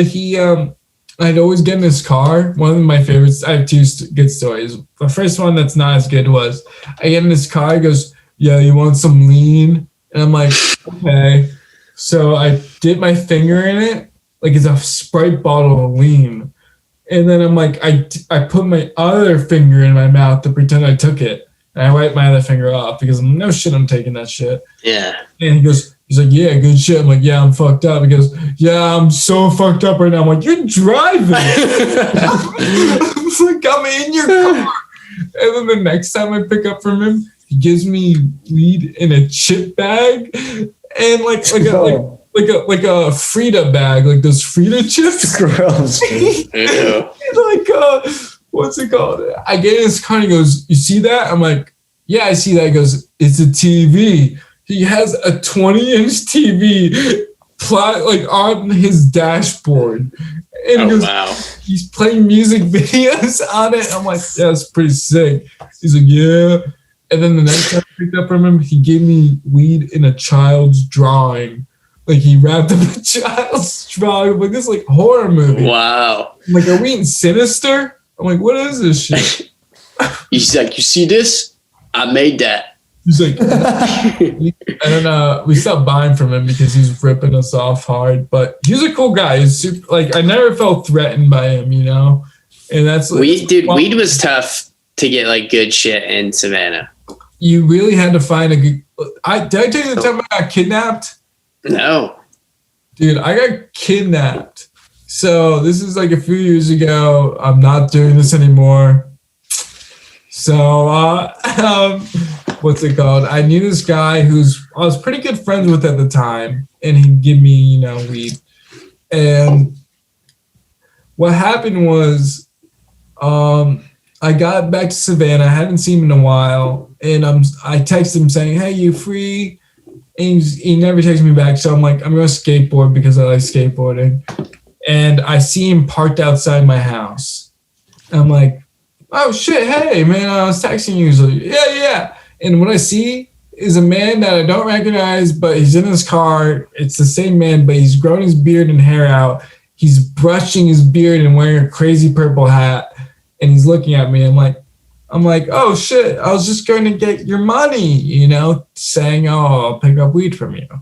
And he goes, cool, I'll follow you. So I'm skateboarding and he's following me the whole fucking time. Wow. And I get out of the fucking thing. He goes, get in my car. I'm like, okay, cool. I know you. I've been to your house. I've tripped with you, you know. And I get in his car and I'm like, yo, I watched the Super Bowl with you. We're cool. And, you know, we've been nachos together. And, I get in his car and he goes, he's like, you like death metal? I'm like, no. And he goes, like death metal. I'm like, oh, fuck. Oh, no. He goes, and then an hour later, we've been listening to death metal. He's been driving me around in loops. And he goes, have you heard This Is America by, what's his name? Childish Gambino. And I'm like, yeah. And he goes, this is the best song ever. He's freaking out. He goes, he pulls me into his house. He goes, clean my car. I'm like, what? He goes, he gives me $100. Clean my car. I'm like, fuck yeah, I'll clean your car. Yeah, damn. And he goes, watch out for all Dude, I'll suck your dick. Yeah, no, he goes, watch out for all the wands. I'm like, the wands? He goes, yeah. I'm like, what do they look like? He goes, you'll know. So I open his back seat and it's just a bunch of sticks. Just a bunch of random branches. And I'm like, what? I'm like, oh, I guess these are the wands. And I just threw him out. Yeah, no, I bring him into him and I'm like, these are your wands. I threw everything else out. And he goes, cool. He gives me one. He goes, I charged it. And I'm like, for a while, I thought it was giving me bad karma. I'm like, shit, this shit's charged. It was like a branch. And I'm like, damn. I'm like, shit. And then I get inside his house and there's another motherfucker cleaning his bedroom.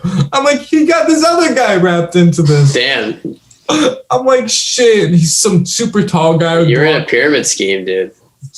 Speaking of it, he comes in. He goes, so I have a revolutionary new product for you guys to sell with me. I'm like, what? He goes, glow in the dark soda. I'm like, what the fuck? He goes, glow in the dark soda. It's gonna change lives. I'm like, he's super serious. He was really pitching it. I'm like, I gotta get the fuck out of here. I still have my skateboard. And he goes, I have Trump's personal number. I'm going to call him and get him to it. I'm like, holy shit, what the fuck? I think he's fucking around with us. I think he's making a joke. So I go, this is the time Trump didn't have a government open. So I go, oh, Trump can't even do the bare minimum, which is keep a government running. And he goes, what the fuck did you say about Trump? Oh, no. You don't say shit about Trump. You don't fucking say shit. He starts yelling at me. I'm like, yo, I gotta Dude, that go. was his friend. He's got his number. But also, also the number he had was from YouTube. Oh, no. Not an advertisement about building a wall. So, but the other thing was, before that, he gave me a cue of weed for free. So I'm like, I had a cue of weed in a weird baggie, and I'm like, all right, what, a cube? A cue, like a quarter. Oh, okay. So like 7 grams. I'm like, I'm getting the fuck out of here. See ya, because he was yelling at me. I'm not down to be yelled at. Yeah. I'm like, especially for someone who's yelling at me about Trump. And I skateboard home, and then someone screams at me, and this is really sad, about food stamps. Someone's like, do you have any food stamps? And that really just shows where I was and how Savannah is at the time. But it's a crazy city. That guy was going through a total manic break where he was not right in the head. He was my friend for like 3 years. And how'd you meet him?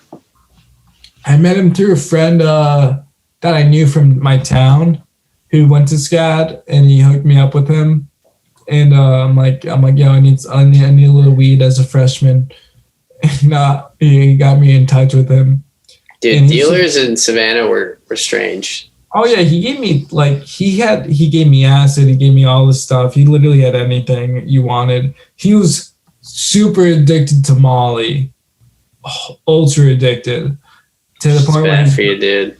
And you take it a lot. Yeah, his girlfriend got him addicted.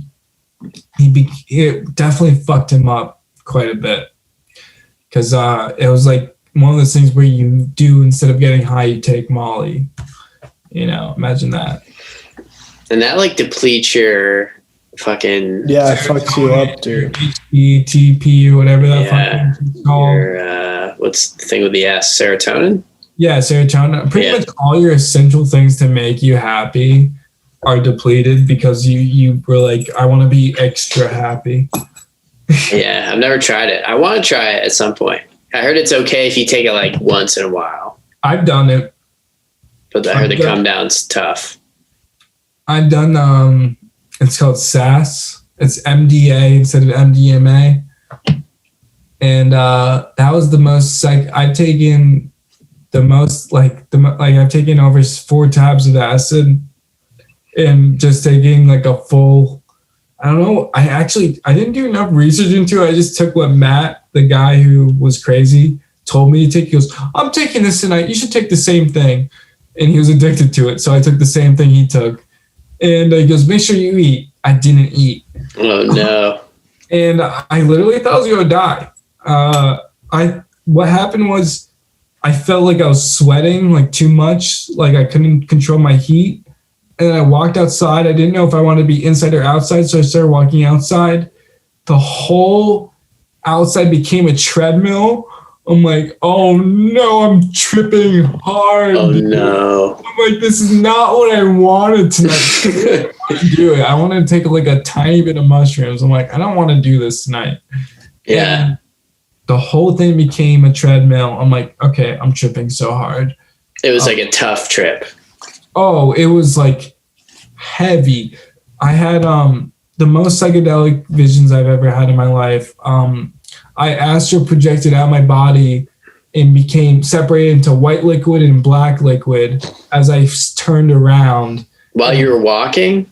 No, I went, this is almost after 8 hours of tripping. This happened. We thought we were over and we tripped even harder than the beginning. Wow. We were like, what did we take?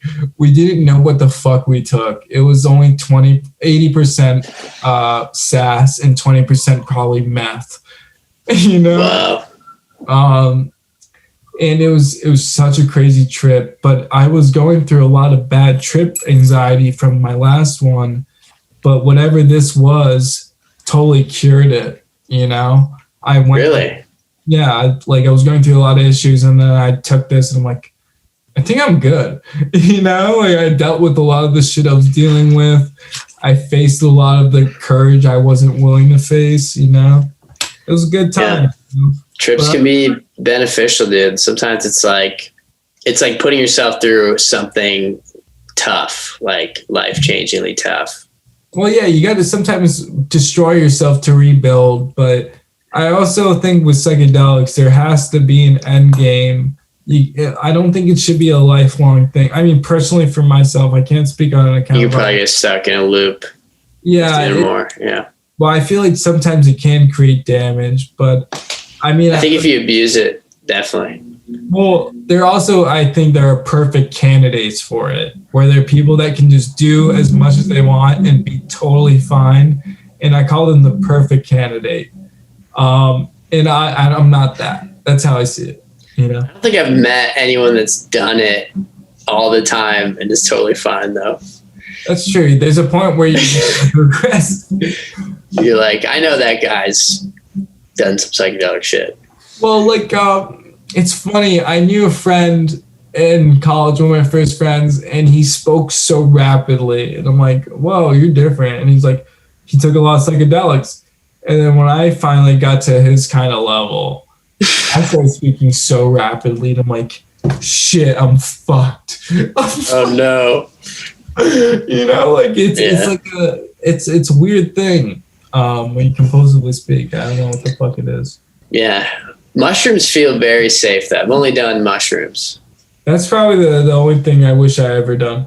They feel safe. Like, I feel like it feels like you can't hurt yourself with mushrooms. You can, like, freak yourself out if you take a lot. You can't damage your brain. Well, the only thing you could damage, the difference with acid and mushrooms is the only thing I've heard real cases of permanently tripping is from mushrooms than from acid. Really? Yeah, as in, like, if you do take too much mushroom, like, I'm talking like 10 grams, you know. Which is a ridiculous amount. That's like, I'm saying, like, you'd have to exceed probably that amount to be, like, on the everlasting. Wow. Trip. Yeah. And I'm sure there's people, because you know how you can get into loops when you trip? Mm-hmm. You can fall into, like, a loop of just constantly eating, you know? Mm-hmm. So imagine eating, like, you accidentally bought 15 grams and you fell into the loop of eating mushrooms. That's a scary loop, dude. Yeah. That would definitely be a loop you can't get out of. But yeah, I think if you use them, like, responsibly, and, like, I don't think I've ever done over, like, 3 grams, which is good for now. I definitely want to try more, but it's, yeah. You should, well, the reason why I think you should be careful about trying more is you don't know how potent they are. You're right. I've had 1.5 grams that was crazier than 3.5 grams that I've had, you know? And I'm like to the point where the walls were, like, bouncing in and everything was a river. I'm like, fuck, I can't even handle this shit. Dude, the last time I did them, I didn't take a lot. I probably, you could say, like, well, I wouldn't say microdose, but, like, a decent small dose. I just kind of, like, took a bath, chilled out, listened to some Buddhist meditation music. It's like, boom. You just kind of, like, chill out. And then I went for a jog and I felt awesome. Dude, that sounds sick. I wish I ran when I was do you know Martin? Did you ever meet Martin? Your roommate? Yeah, Martin. Yeah. Yeah, I think so. The Argentinian guy? Yeah, Argentinian. Yeah. Or he pretended he was. Dave Stone produced his movie. Yeah. No, I didn't. Did you? I was joking because he produced every film we talked about today. Bro, he wouldn't show me his senior. I was really upset. I wanted to see that. I knew it was going to be maybe not. He didn't show it to you? No, when I showed him mine, I don't know if I should take it as a compliment, but he wouldn't show me his.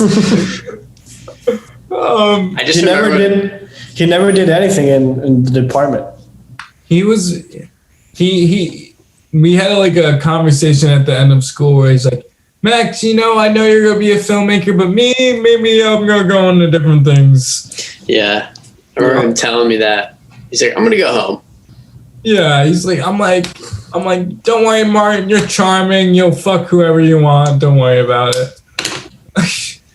Martin? Yeah. You know Martin? Yeah, I knew him. I like him very much. He's crazy. All